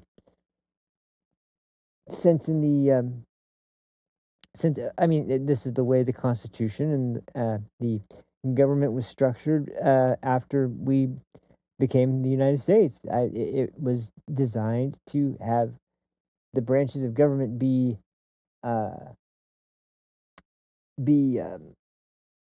jealously guarding their own power and not overstepping into another branch's authority, and that's why we had the series of checks and balances that we've had to keep things in place. I don't think they ever would have guessed, though, a party would be so power drunk and power mad that collectively as a group they would it's like what we see with Islamic people that try to move into Western countries and like gays for Palestine. you know these people should by all accounts be natural enemies based on ideology, but because they have one common enemy who is incredibly overpowering on any other terms, they have to resort to perps, grapes. Anyway, so here, this is Scott tried to remind people like this is what's going on. Listen to the way they answer these questions, and listen how they change the subject and keep trying to interject this ridiculous talking point. And at the end, I'll give you what I really think one of the biggest problems is. But here, let's go ahead and volume, and we'll get it started. Concern you that you're making all these claims? You've yet to lay out how it's hurting anyone, but 76% of black voters think we should show an ID to vote. 80% of Hispanic voters, 83% of the American people. Are you saying that black voters are too dumb to know what's good for them? I mean, it sounds pretty condescending to me. That's not you can get three-quarters of black voters who want voter ID. But to be clear, the SAVE Act is not just about ideas. The SAVE Act is about proof of citizenship. So it doesn't. Yes, I actually. That's the point. That's the point. And this whole, you remember, I played the clip as an intro at one point, but it made the rounds on a lot of channels of Don Lemon making an ass out of himself. This was before the church thing. And asking that lady about why it's okay for ICE to arrest people. It's like, well, it's not a crime to be in the country. And well, why are they arresting people? Well, that's the point. Why are they? Why they're not giving people due process? Blah, blah, blah. No, Don, it is. It literally is. Just because you guys changed the wording around to make yourself feel better, shouldn't have convinced you that, well, it's not really that big of a deal. It's like, so you crisscross the wires on people. This is just to make people feel less like they're inhuman and more like they're actually humanized people and deserve dignity and not just a label of illegal immigrant or illegal alien or something. No, it starts with the language. Then you get your foot in the door and you get them sympathy. And once you get them sympathy, then comes the freaking pile on for equal rights, sanctuary cities, the right to vote, the right to collect welfare, taxpayer-funded benefits. Like, why? This is what we're talking about here, Abby. And once again, what in the hell does anybody in this country who's a legal citizen gain by having some fucker who isn't from this country voting in our elections? What do they gain by that? What's the benefit for the average American citizen who has their vote diluted by some group of god-forsaken, worthless freaking immigrants who are just there to drain the system? What is that representing that is in the American interest, not the illegal American immigrant group of law-breaking pieces of garbage? And, I'm sorry. Sorry if you're a hard-working person and you just are kind of caught in a circumstance that is above what you expected. It's a tough break, but guess what? The world is full of tough breaks. People are always going to have tough breaks. It's the way of the world. There's going to be bad circumstances that are going to always be around, and they're always going to befall good people and bad people alike. But we can't just freaking say that that's true. Therefore, we need to make sure that we do everything possible to make everybody comfortable. This is one of the things that I'll get to after this, because this is one of the things. You know, actually, here's what I'll do. I've never done this before, but I'm going to do it right now. This is how bad it's gotten. This is where we've come to. I don't watch the Olympics. I'm not a big Olympics fan, but I did see this sort of these sort of clips coming out, and I wish I could say I was surprised, but I'm not really surprised so much as just disgusted to see people who are sent to, who have been working and are now in the Olympics and are representing America, and they have this hesitation to say they're even proud to be representing America. And this is why I mean, like, when is it that you actually can take a step back and realize, like, or can you? Is it possible for you to ever once in your fucking life just look and say, man, I'm really appreciative of what I've got, and man, America had a lot to do, because that's the truth. Why are you actually over there competing for a gold medal? That's right, because America gave you the fucking opportunity to do it. You don't have to freaking fall on your hands and knees and kiss the freaking ground. But if you're in another freaking country wearing our flag representing our country in a worldwide competition and gonna be so disrespectful as to shit on the country that you're from for its unwillingness to cater to illegals, I would rather us lose with somebody who's not as good than win with someone like that. In a heartbeat. I would much rather see that than have to listen to these freaking I feel heartbroken about what's happened in the United States when, I'm pretty sure you're referencing ICE and some of the protests and things like that. Okay. All right. The disrespect, the arrogance, it's so palpable in this. And it's like, at some point, enough is enough. And this is like one of those situations where it's like, I think this is one of those points.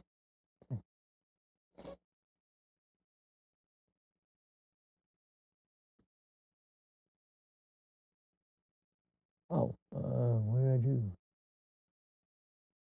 I feel heartbroken about what's happened in the United States when, I'm pretty sure you're referencing ICE and some of the protests and things like that. I think that as a country, we need to focus on respecting everybody's rights and making sure that we're treating our citizens as well as anybody with love and respect. It brings up mixed emotions to represent the U.S. right now, I think. It's a little hard. There's obviously a lot going on that I'm not the biggest fan of, and I think a lot of people aren't. If it aligns with my moral values, I feel like I'm representing it. Just because I'm wearing the flag doesn't mean I represent everything that's going on in the U.S. So yeah, I just kind of want to do it for my friends and my family and the people that support me getting here. Yeah, it's been a hard time for the community overall under this administration. It isn't the first time that we've had to come together as a community and try and fight for our human rights. And now especially, it's not just affecting the queer community, but many other communities. And I think that we are able to support each other in a way that we didn't have to before, and because of that, it's made us a lot stronger. I hope I can use my platform and my voice throughout these games to try and encourage people to stay strong in these hard times. And keep I know that a lot of people say you're just an athlete, like stick to your job, shut up about politics, but politics affect us all. It is something that I will not just be quiet about, because it is something that affects us in our everyday lives. So, of course, there are things that I disagree with, but as a community, we are strong and we support each other, and brighter days are ahead of us. Here's the problem. You should know a little bit about what the fuck you're talking about before you open your big mouth in front of the global audience that's watching this. Because I gotta tell you, like, you think for 1 second there'd be a Chinese athlete in the Olympics that would say anything like that?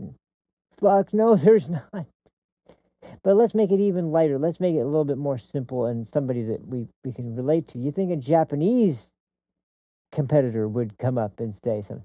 There's not a country we're in conflict with. They're an incredibly stable country aside from the declining birth rate, but they're very respectful people. They're very ingenuitous people. I don't know if ingenuitous is a word or not, but they are entrepreneurial.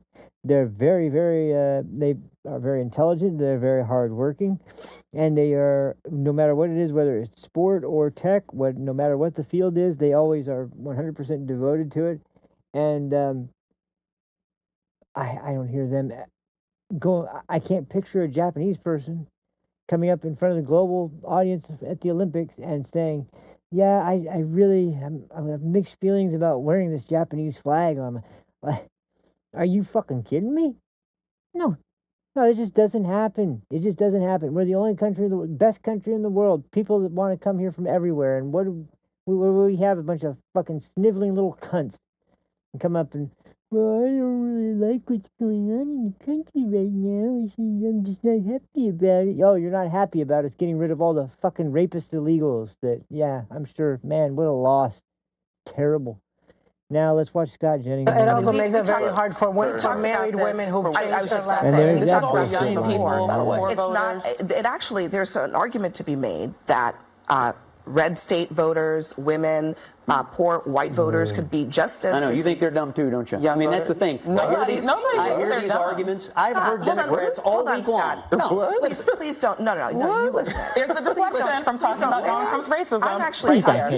You should be thinking about your constituents or your. Yeah, I think they're smart enough to figure out how to register to vote. I think they are too. Most Americans don't have a passport. Many Americans don't have access to their birth certificate. Many women, a majority of women who change their names for marriage have to provide additional proof that they've changed their legal names in order to register to vote. I have heard Democrats Scott, why make these don't you same actually arguments. respond to the substance of what I'm saying? I am, and as the substance opposed is to this. making this about something that it's not. You're saying, it's not just about voter married ID. women, It's also about black who has voters, access and rural people are too stupid to figure out how to register to vote. No, that's not. That's exactly what you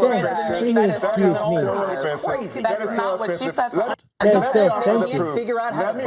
me offer. Are you saying they can't figure out how to vote? Exact same argument. It is a fact that a majority of Americans do not have passports. Many Americans, including white people, do not have their original birth certificate or access to it. You didn't say what, you said rural. I would love to offer the proof on this. Yeah, because that is also... Well, I have mine. I know my social security number. I know, like my birth date. I know a lot of personal information. You telling me that you can't get any of that? You can't get any of that.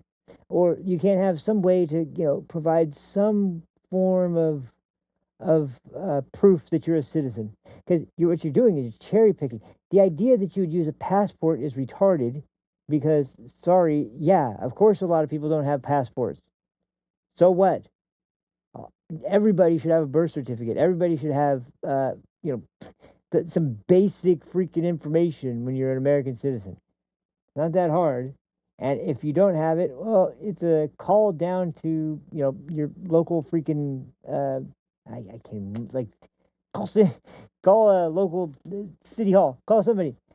They'll figure it out for you. I mean, give me a break. This is ridiculous. The idea that nobody has, most people don't have access. They don't have access. It's so ridiculously pathetic. It's so thin that oh man, it just makes my head hurt. Because what is it that you're trying to say here? That people are, and Scott's right. He's absolutely right. And maybe they're right too. Maybe under the way that you guys coddle people all the time, maybe under the way that you treat them like children, maybe they've begun to take on the responsibility that they don't have to do jack shit. They should just be able to vote. And here's my point. If you are so fucking irresponsible and so lazy that you don't have a birth certificate, you don't have any kind of way to prove you're a citizen, you have no interest in trying to get that information, and you have no interest in trying to prove you're an American citizen, but here, give me my vote, give me my ballot, I want to vote. Maybe the answer is no, sorry. If you actually gave a fuck about voting, you would have that stuff. If you actually gave a shit about this country and about who you were voting for and about what, if you even acted like you cared, then you would have that stuff ready. But you don't. I'm sorry, there has to be a little tiny bit of effort maybe that would go into it. Rather than mail-in ballots, you never have to leave the house, they're going to send them to you even after you're dead. They're going to make sure that, every single possible, including, drop boxes or ballot harvesting or whatever other fucking method they come up with is going to make it as easy as possible. That whole easy to vote, hard to cheat thing, they stopped halfway. They just say, well, it'd be easy to vote. What about the hard to cheat? Well, that part's a little more difficult. Yeah, of course it is. That's the point, though. We actually need that part in there because it's amazing. And then we'll hear, oh, this is the most free and fair election of our life. How the fuck would you know? How the fuck would you know? You don't know anything. You know nothing. When people like actually go on the ground, like Steven Crowder, I couldn't believe this story. Nobody talks about this anymore, of course, because we all know that the 2020 election was on the level, of course. But when he went to the lengths he went to, first to check out local newspapers, to see what was it? Newspapers. I'm sorry, not local newspapers. Local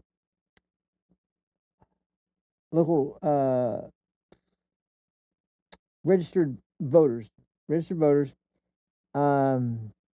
addresses for the voters, and in the cities where there's the most highly contested instances of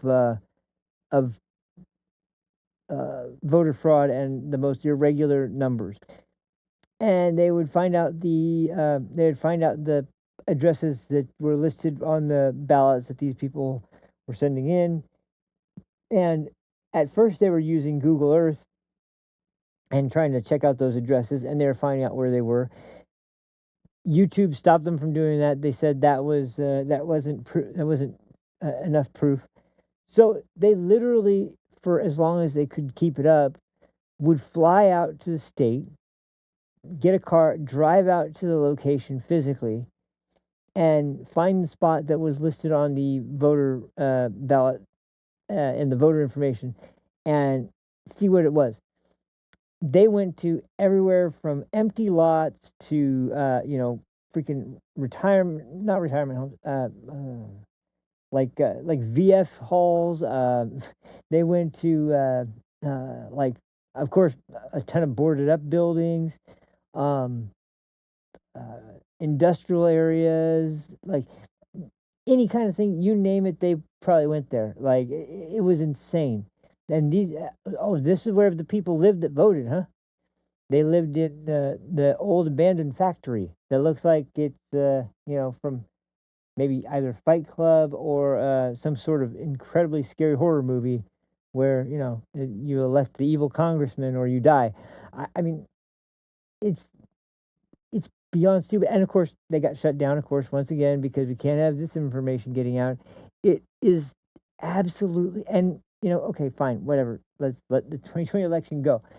And let's just talk about the future. How about instead of fighting all this stuff and making sure that we don't have to get into a fight like this ever again, we just take some measures that are pretty simple. If you want only American citizens to vote, this is a pretty simple way to do it. No, then we're disenfranchising. And see, here's where the problem comes up. Because you get people like Dick Durbin running around And oh my God, his absolute condescension on this point is through the roof. You'll never ever catch him without starting a sentence on this topic by saying, "Well, it's a good thing that illegals already can't vote, isn't it?" Yeah, it'd be even better is if you enforce that fucking law, jackass. That would actually be really good. But since you don't do that, I don't trust you fucking at all. And so yeah, how about you fucking put your money where your mouth is? And if you're so sure, then let's make sure it doesn't happen. Let's make sure it doesn't happen. This should be a pretty simple fix, and everybody be happy. No.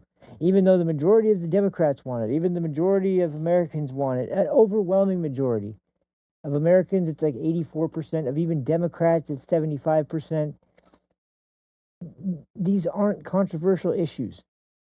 They muddy the waters up like this, and then when you hear white people, I love the interviews where white people are asked, like, do you think that black people might have trouble getting to the DMV to get the, like, yeah, sometimes it's hard for black people to get information from the DMV, and then they'll go and talk to a black person, like, yeah, I know where the DMV is, it's over there, I go there all the time, yeah, I can get there anytime I want to, it's no fun. Like, it's just like a direct contradiction, and it's like, I'm sorry, who's the racist once again? Who's the ones that are racist? Who's the party? Because actually, this is following pretty much in line with the party, once again, that started the KKK. That would be the Democrat Party. So, and, okay, I would be willing to accept that as a fact that, yeah, the party's changed. It really hasn't, though. It really hasn't. What are they doing? Well, they're still advocating for more dead babies in the womb, especially dead black babies. They're still advocating for no voter ID because, well, they'll say that, well, black people are going to be disenfranchised. That's just an excuse to make sure that Hispanic people who are here illegally can vote, and they just use black people in a way to use as an excuse. They also use women in the same way, but same thing with the the whole abortion thing. And I've talked about my stance on abortion before. It's no secret. I believe in restrictions, but I do believe there is room for them. I'm not a hard line. That I'm a little out of step with conservatives on that, just slightly enough. But I think that what happened with the overturning of Roe v. Wade was an incredible victory, and it's exactly the kind of thing that should have happened a long time ago. But like, this is the kind of thing that's got to stop. Like right now, it's got to stop immediately. Whenever there's a decision the Democrats don't like, whenever there's a decision made by a president or the Supreme Court or whatever, they go throwing a hissy fit, they go throwing a tantrum, they go destroy things, they go fight a bunch of officers, they go and the most heartbreaking stuff of all is watching people whose businesses get destroyed, who have maybe generations even in some buildings. Even in Los Angeles in the Rodney King riots, the Vietnamese people especially, and I watched a documentary actually about this at one point, and it was incredibly, it was so incredibly sad. There was this group of people just asking, why us? What did we do? We had nothing to do with any of this. Why were we targeted? And then you cut to, I'm not trying to demonize anybody, I'm just saying, it's just, this is like a cultural clash spurred on by a bunch of radical politicians who only give a shit about their own party and don't give a shit about the consequences. They don't care about minorities, they don't care about the disenfranchised or the what's the word everybody loves using now on the left so much, the marginalized. That's it, the marginalized voice. They don't give a shit about marginalized voices. They care about voices voting for them and supporting them. That's all they care about. They hate Donald Trump because he's actually effective at reaching those people and making them realize they're not disenfranchised. You're not you're not I already forgot again. You're not marginalized. We're thinking of you. We're rooting for you. You are just as capable of achieving the American dream as anybody else. Just do what the people do that are successful. Spend some time and learn what you're good at. Spend some time and learn how to freaking do a trade that you're interested in. Get an apprenticeship. Do something like that. You don't have to have money. You don't have to have any kind of real serious hands-on experience. You don't have to have a degree. You don't have to have anything like that. People want people that are gung-ho about getting involved in the businesses that they are working in.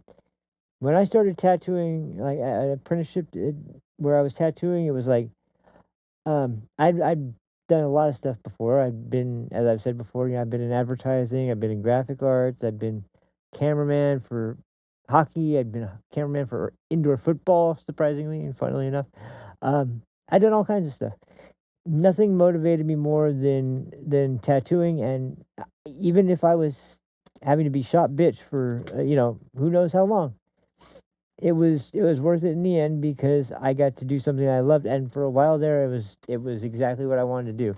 Unfortunately, I found out that the people involved weren't much different than the people I was trying to get away from in a lot of the other jobs I was working at. But the point is that the actual work itself was exactly what I wanted to do, and I had such a sense of achievement when I was able to do it and make enough money to make a living off of it, because that's exactly what I mean. That's the American dream in a nutshell, but it's so much more than that when you actually feel it. It's like when you actually feel that success of doing something that you just love doing, and you're succeeding and making money off of it.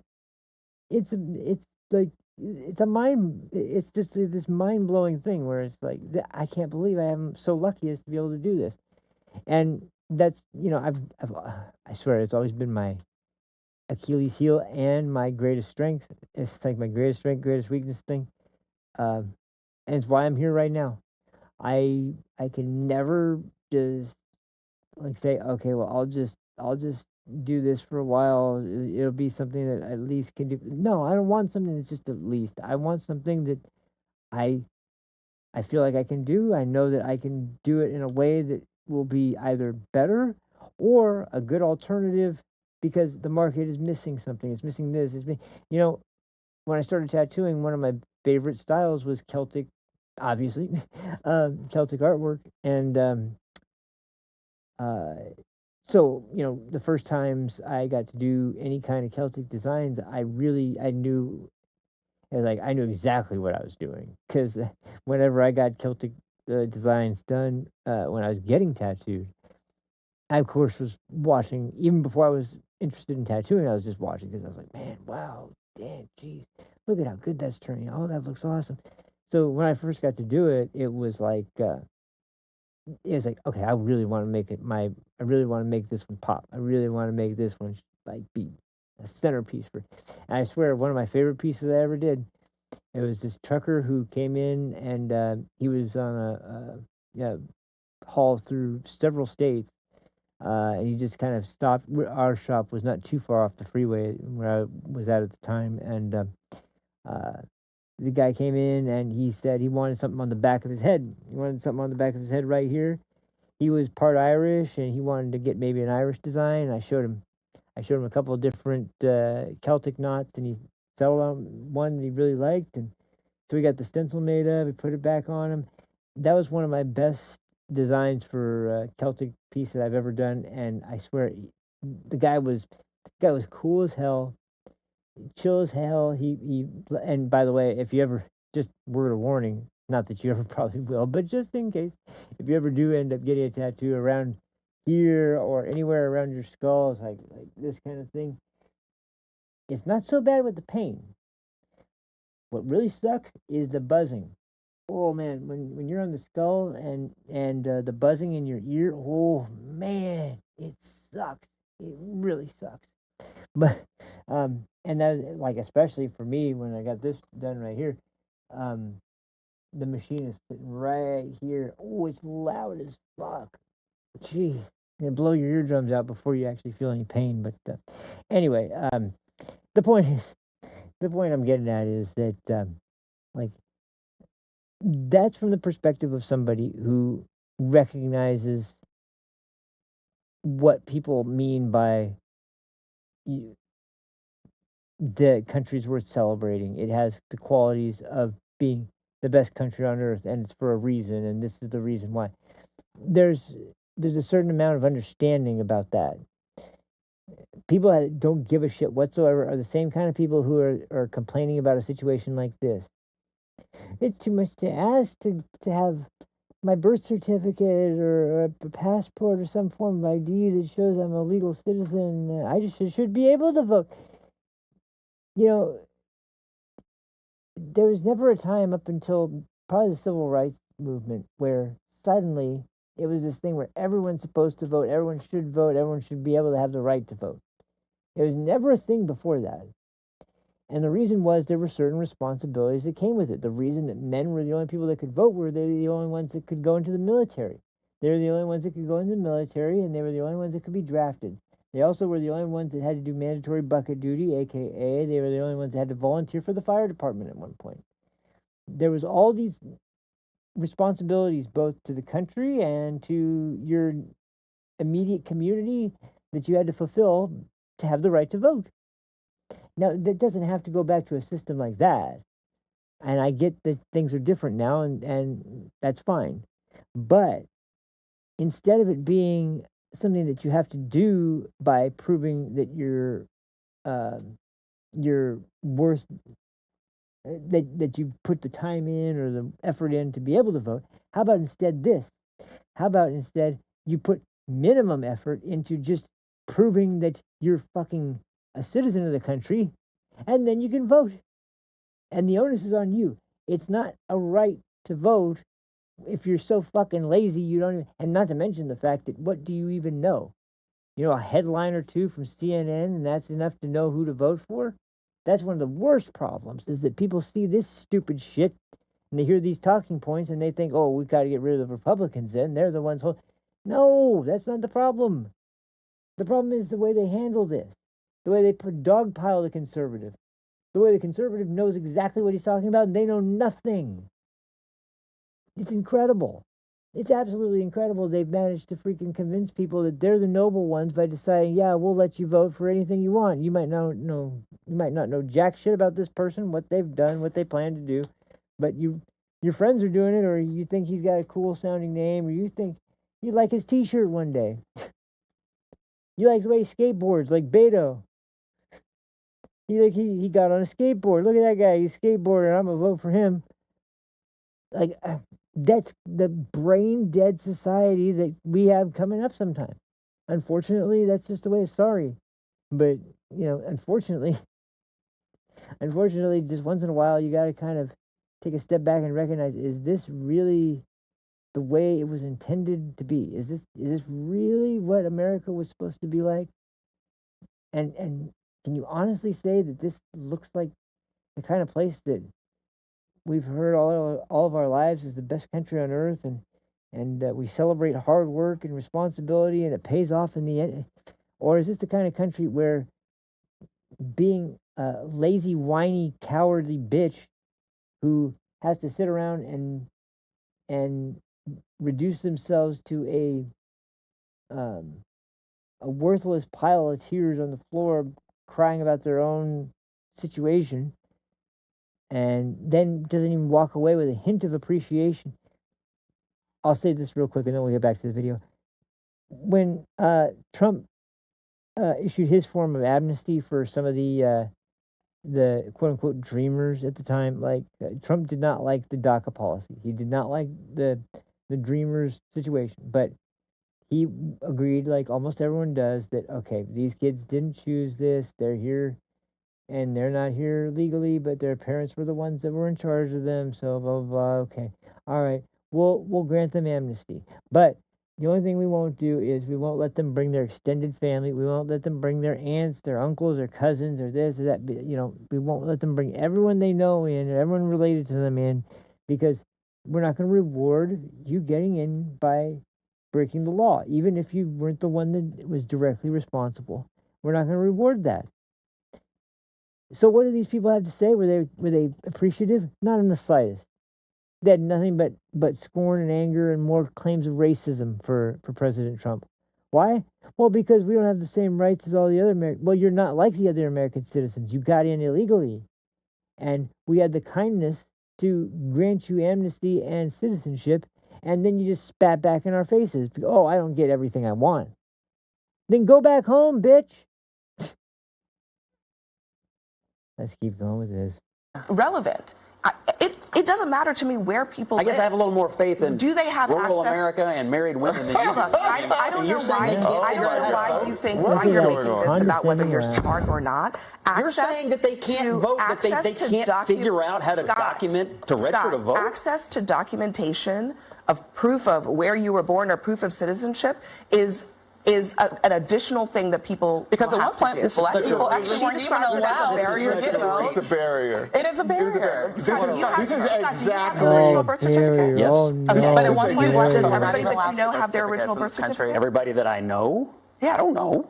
I mean, But I know where mine is, and I know where my kids are. There are elderly people in this country who are 80 years old, and they haven't seen their Well, maybe original they birth should be certificate in voting either. decades. Sorry. They would need to provide this is proof of fear-mongering. citizenship. This in It's not fear-mongering at all. It's not fear-mongering at all. That's just a reality. It's not fear-mongering And at all. listen, Jim Crow here's how- 2.0. Scott, They say that about the Georgia It is- law, and what happened? Voter participation Scott, went The up. fact that you won't Here's answer how why you still policy- support hold on, Very here's good how point. policy is Is supposed to actually work in this country. the problem. And by the You way, have a proposal, you look at the impacts of it, and you decide whether it's the right thing or the wrong thing to do.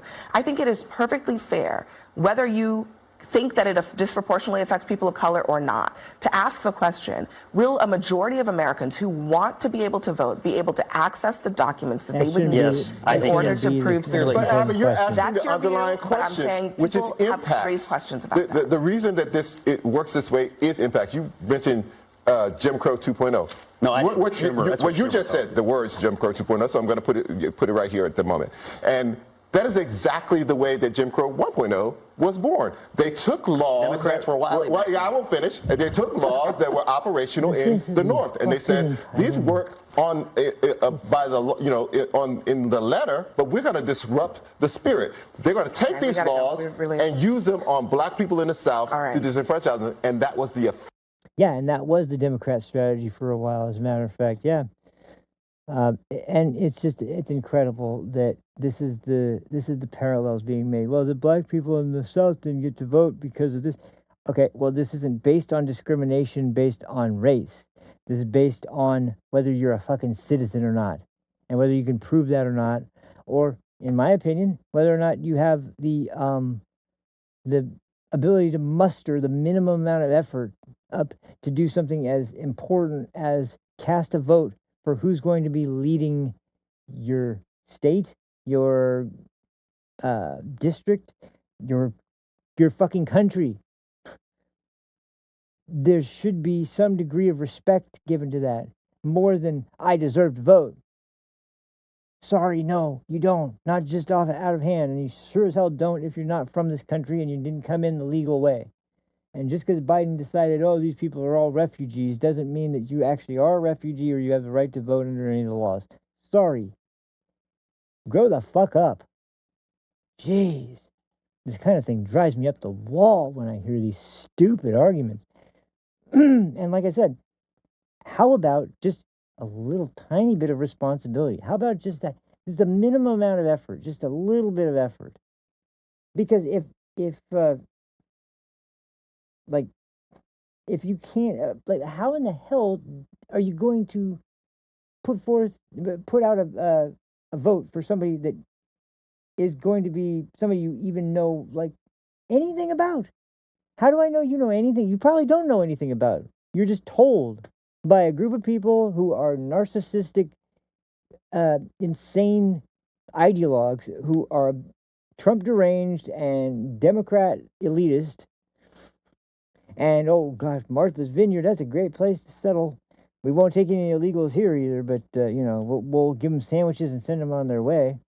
But it's just once again, it goes to the hypocrisy and the two-faced lies and the way that they package these things. It has nothing to do with black people. It has nothing to do with women who are married. It has nothing to do with any of these things. There's only one reason that makes any sense why they would be doing this. And it's the obvious one. They want illegals to be able to vote. They want amnesty more than anything else. But at this point, the only way they can get amnesty is they get enough people to vote for their stupid fucking party so that enough people will put them in charge of this stuff. And it just, I don't know. How about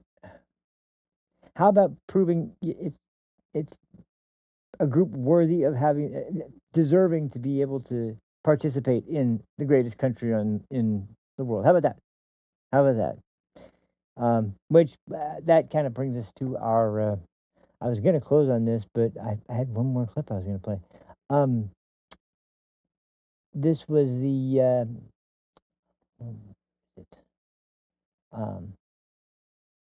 Because this was actually. This was actually one of the best things to. I mean, talk about a miracle coming out of what happened in Minnesota. So let me just set the stage real quick because I think this is. I've talked about this for a while. I think I will have to save the other clip for next time, unfortunately. But so Minnesota has had all these issues. Obviously, we've talked about it on the show. Tom Homan came in. Jacob Fry, the little bitch that he is, still is acting completely defiant, and he'll run up and then run away. You know, he thinks he's so tough. But Tim Walz, of all people, was the rational one in this situation, surprisingly.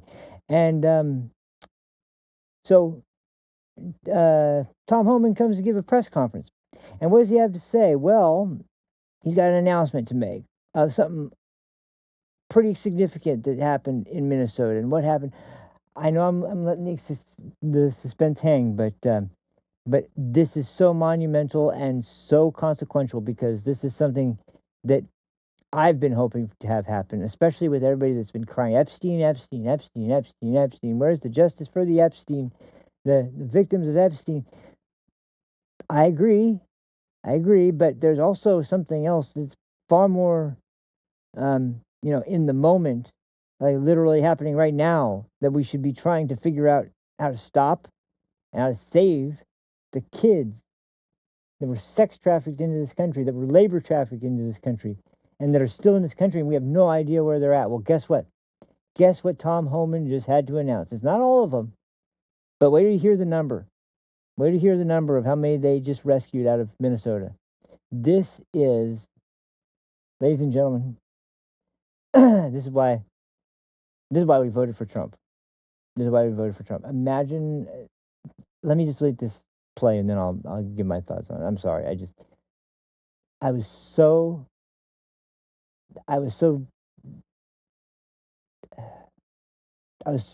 just so filled with pride when I heard this. I was so proud of what the country had been able to accomplish, led by the president and led by ICE and Tom Homan and the CBP, Customs and Border Patrol, and Tom Homan had an announcement to make. I think it was yesterday or this morning. And here were the results of their latest operations. And it doesn't get any better than this. It doesn't get any better than this. So, the last one I'll play for tonight, probably, because there was a whole other thing, like I said, about the Super Bowl halftime show, but I've been going for a little while, so I'll check that actually in a second. Oh yeah, I've been going over 2 hours. I would love to actually do it because it's starring Megyn Kelly of all people. And as I've said before, I have no problem. I mean, trust me, I can go as long as she wants. I can go as long as I want when it comes to Megyn. But yeah, it might not be as impactful after playing this. So where the hell is it? I just saw it. Here it is. Okay. All right. Okay. Yeah, this is under a minute long, so it's not particularly really long or anything. But this announcement was so huge, and I don't know how many people actually saw this, but this right here, like I said, if there was ever any good news or anything that I think you could say that made the Minnesota enforcement operations, if it made any of them worth it in the end for something like this to happen, I think that's it's never good to lose any lives. I agree, but having a result like this I can't say I'm upset that they didn't give up on trying to make sure that they did everything possible to find who they needed to find in Minnesota so that they could make this happen. So here, take it away, Tom Homan. Oh, audio. Now take it away. In addition to taking public safety threats off the street, ICE here in this state have located 3,364 missing unaccompanied alien children. Children that the last administration lost and weren't even looking for. Almost 3,400 children. Man, and bear in mind too, I've talked about this before. These were kids that were smuggled in, and have been either sex trafficked or labor trafficked, forced to work in the middle of the night around heavy machinery, or obviously in God knows what. Oh, gee, I don't even want to think about it. And they just saved these kids because the Biden administration decided that if they call and there's no answer, well, there's probably a good reason why. There probably is a good reason for them why they didn't answer. But that was the excuse why. You got Javier Becerra, the former, let's just say he was replaced by a much better man, Robert F. Kennedy Jr., and then of course Mayorkas. I swear, for all the people who are giving Kristi Noem a hard time for her remarks when she sees an ICE agent get hit by a car and she gets pretty angry about it. At least she gets angry when it's an American citizen, and she doesn't bury the agents by saying they were whipping migrants. At least she actually, is in the corner of the people trying to fucking defend the country and not the illegals bum rushing the fucking border and saying that, oh yeah, split reins, I don't know what those are. What are those? Oh, that's clearly a whip. They're just whipping Haitians. Look at this scene reminds me of slavery. Fuck you. That's the kind of guy Secretary Mayorkas was. Kind of guy who scoffed at the Safe Third Countries Agreement, that lied consistently over and over and over again to Congress about how the border's secure, the border's secure. The guy who had no idea what they're talking about when they said that there was, and bear in mind, there's still more out there. There was about 80,000 children that I heard last when the last estimates were made that had been brought in by the cartels for the same thing. But man, 3,400. I'll take whatever we can find, and that's a great start to hopefully what will be many more. But like I said, while the Democrats are spurging out about Epstein, and want to pin it on the president, it has nothing to do with any victim. It has to do with trying to get one over on the administration. They're out there finding kids that are being abused right now, every day. And they found them and they saved them. And on Capitol Hill, it's a bunch of hot fucking bags of air whining and bitching and moaning about something that they could have been talking about 10 fucking years ago, 15 fucking years ago. But they didn't care. I mean, yeah, true. Under Trump 1, that was when he was arrested, and that was when he was ultimately killed. I'll just say killed because I'm sorry.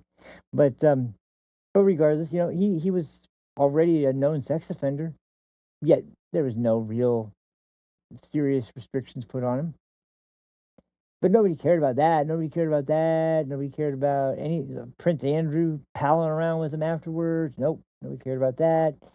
It's just insane. And to go around acting like they're the virtuous ones, and then these guys are the ones they're demonizing for murdering Alex Preddy. Just saved almost 3,400 children from sex trafficking and labor trafficking from the demonic cartels that were led in by Joe Biden and that sick administration that were preceded by.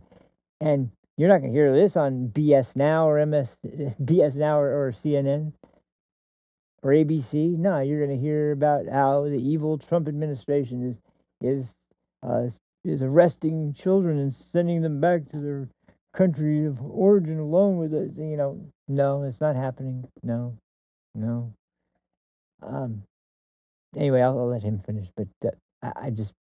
That's because the leadership of President Trump, these children were located. I'm very pleased to report that this search operation and our work here with state and local officials to improve coordination and achieve mutual goals, as well as our efforts to address issues of concern here on the ground, have yielded the successful results we have came here for. As a result of this surge operation, we have greatly reduced the number of targets for enforcement action. And many criminal aliens have been arrested and taken off the streets, including murderers, sex offenders, national security threats, gang members, and other violent criminals. So, and one last thing, kind of stat to kind of wrap this up in a nice little bow. The murder rate has hit lows that, like, I've heard estimates, like, we've never seen the murder rate go down so much in, like, 120 years, something like that, like, nationwide. And all violent crime is down. And so it's like the same thing, with D.C. when everyone's like, you're not making anybody safer by sending in these people into this community. Well, actually, they did. Statistically, they made it a lot safer. And a huge hit to so much so that even Muriel Bowser, a hardcore partisan Democrat, mayor of Washington, D.C., was pretty much forced to admit, yes, that actually has had a massive impact on crime in the city. She didn't really word it that way exactly, but she did word it in a way that was, I know she didn't want to have to admit it. And it's because, once again, it's not about safety. It's not about citizens. It's not about illegals. It's not about anybody but the Democrat Party. This is all in preparation. And what is it for? It's for the same thing I've been talking about, and I'm going to keep rattling on about it until it happens. It is about the midterm election and stopping Trump from being able to do so much that would be against their overall goals, that they could never get what they really want, which is to never be challenged in an election again. Essentially, there's a reason they want to make, like, what was it? Like some of the like the Virgin Islands and some of the other islands in the Gulf of America, and all these other territories. They want to make them states. They want to make Washington D.C. an actual state. They want to. That's why they want to pack the Supreme Court. That's why they want to add a bunch of new districts. That's why they want to have the census include illegals. That's why they want to make sure that nobody asks the question if someone is a citizen or not on the census. That's why they. I mean, look at all the actions that we're talking about. That's why they want to do away with the filibuster. And why they have no hesitation. It's a Jim Crow relic until they're in power, or they're not in power, and then it benefits them. And then all of a sudden, well, we need that filibuster because we're going to make sure that you don't make it so that illegals can't vote. I mean, what kind of sick shit is that? On the one hand, it's an evil relic of Jim Crow, and on the next, it's a necessary defense against this fascist regime of evil Gestapo-like shock troops doing the wishes of this dictator Donald Trump, and this is our only means of defense against his radical legislation. It is like, oh, okay, so the relic of Jim Crow is the only thing left that's stopping this fascist evil government from getting rid of all the illegals and making it so that you guys can't take power permanently, right? That's what I'm supposed to believe here. That's the point you're making, because it's a shitty point, and just the amount of things that just look at the time in Obama's presidency. I saw this video the other, like yesterday or today, of a clip of Joe Biden on Hardball with Chris Matthews, and talking about how well, if you're in this country, we're not just going to give you citizenship without nothing. They were talking about, this was around the DACA period. It's like you're going to be required to learn English. You're going to be required to prove that you're not a drain on the social welfare system. It's like, and I'm sitting there going,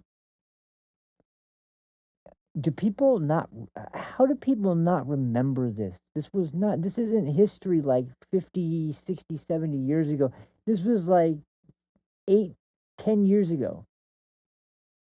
And by people, I mean people of voting age, because I wouldn't expect children to remember this, but I would expect somebody who is so intent on making sure everyone can vote that they at least know a little bit about the positions of the politicians they're voting for. And by that measure, everyone who voted for Joe Biden would probably have legitimately believed, yeah, he's not so crazy that he would just deport everybody or that he would just open the border to anybody that made it to the actual line and says the magic word asylum. But then again, in the first couple days, there also probably wouldn't have been a mass of people there saying, well, not even saying, with T-shirts saying Biden let us in, literally wearing T-shirts saying Biden let us in. I mean, you literally want it spelled out for you? Well, there you go. It's spelled out for you on the T-shirt of the immigrants themselves. Biden let us in. And then there's that one immigrant who's classic. Like, would you have ever tried this under Donald Trump? No, absolutely not. No.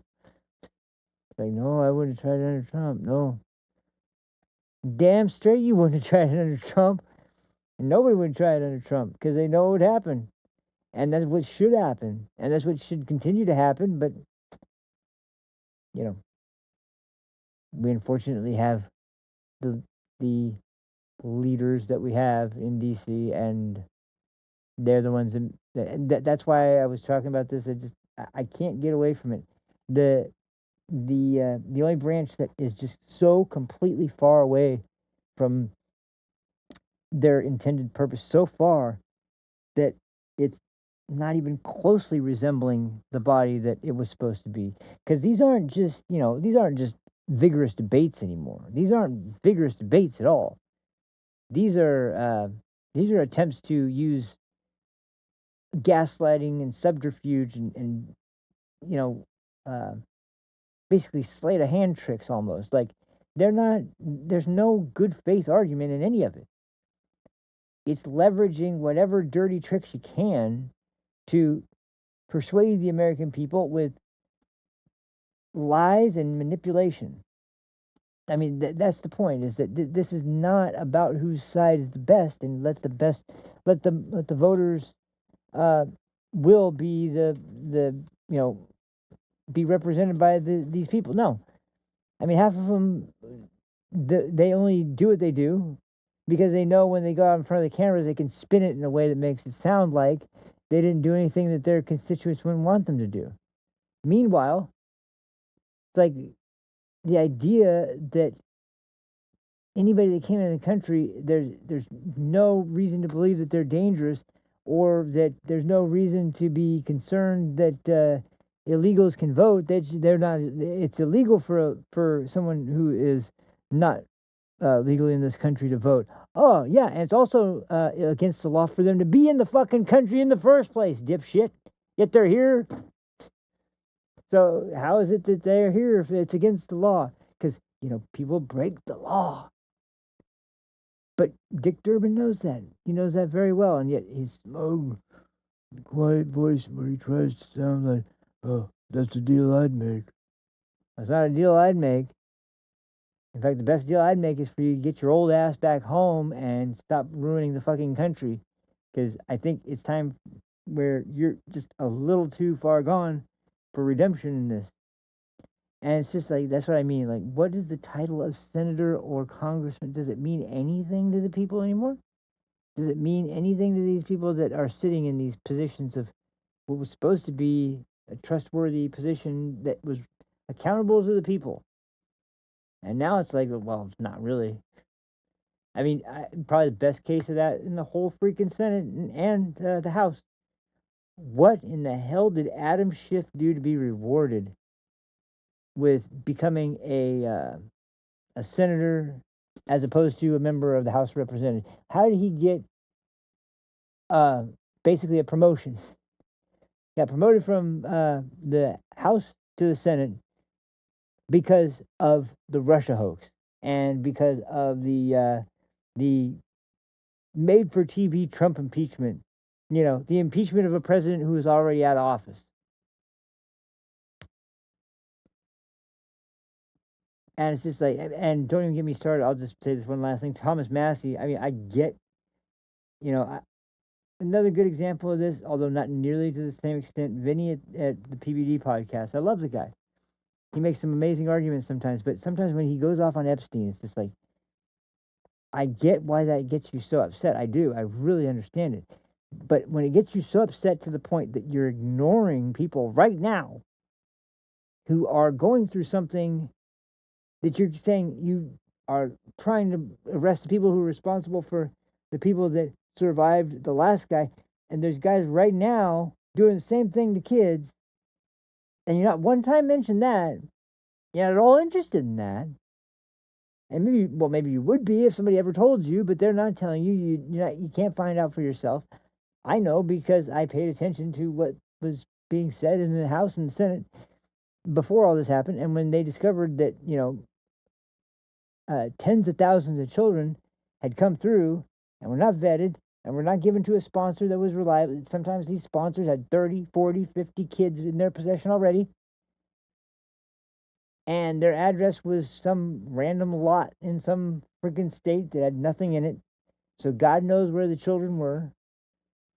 They weren't answering the phone calls that were made, even though they were all given free phones, which they obviously ditched immediately. They just tossed it because they don't want that to be tracked. I mean, these are not the people that they're made out to be. Not all of them. There's good ones there's good, kind-hearted people there, but I guarantee you almost the vast majority of those are the ones that are going to self-deport. Because anybody that actually really wants to be in the country would recognize. I heard, on the flip side of this, I heard horror stories about how when people actually made it here, they weren't given their passport back, or they weren't given any of their documentation back, so they couldn't even return to their home country then if they wanted to. And they're being blocked by the administration. Where's the compassion and sympathy there? It has nothing to do with any of that. It has to do with, once again, what's going to benefit the Democrat Party, and it has nothing to do with anything else.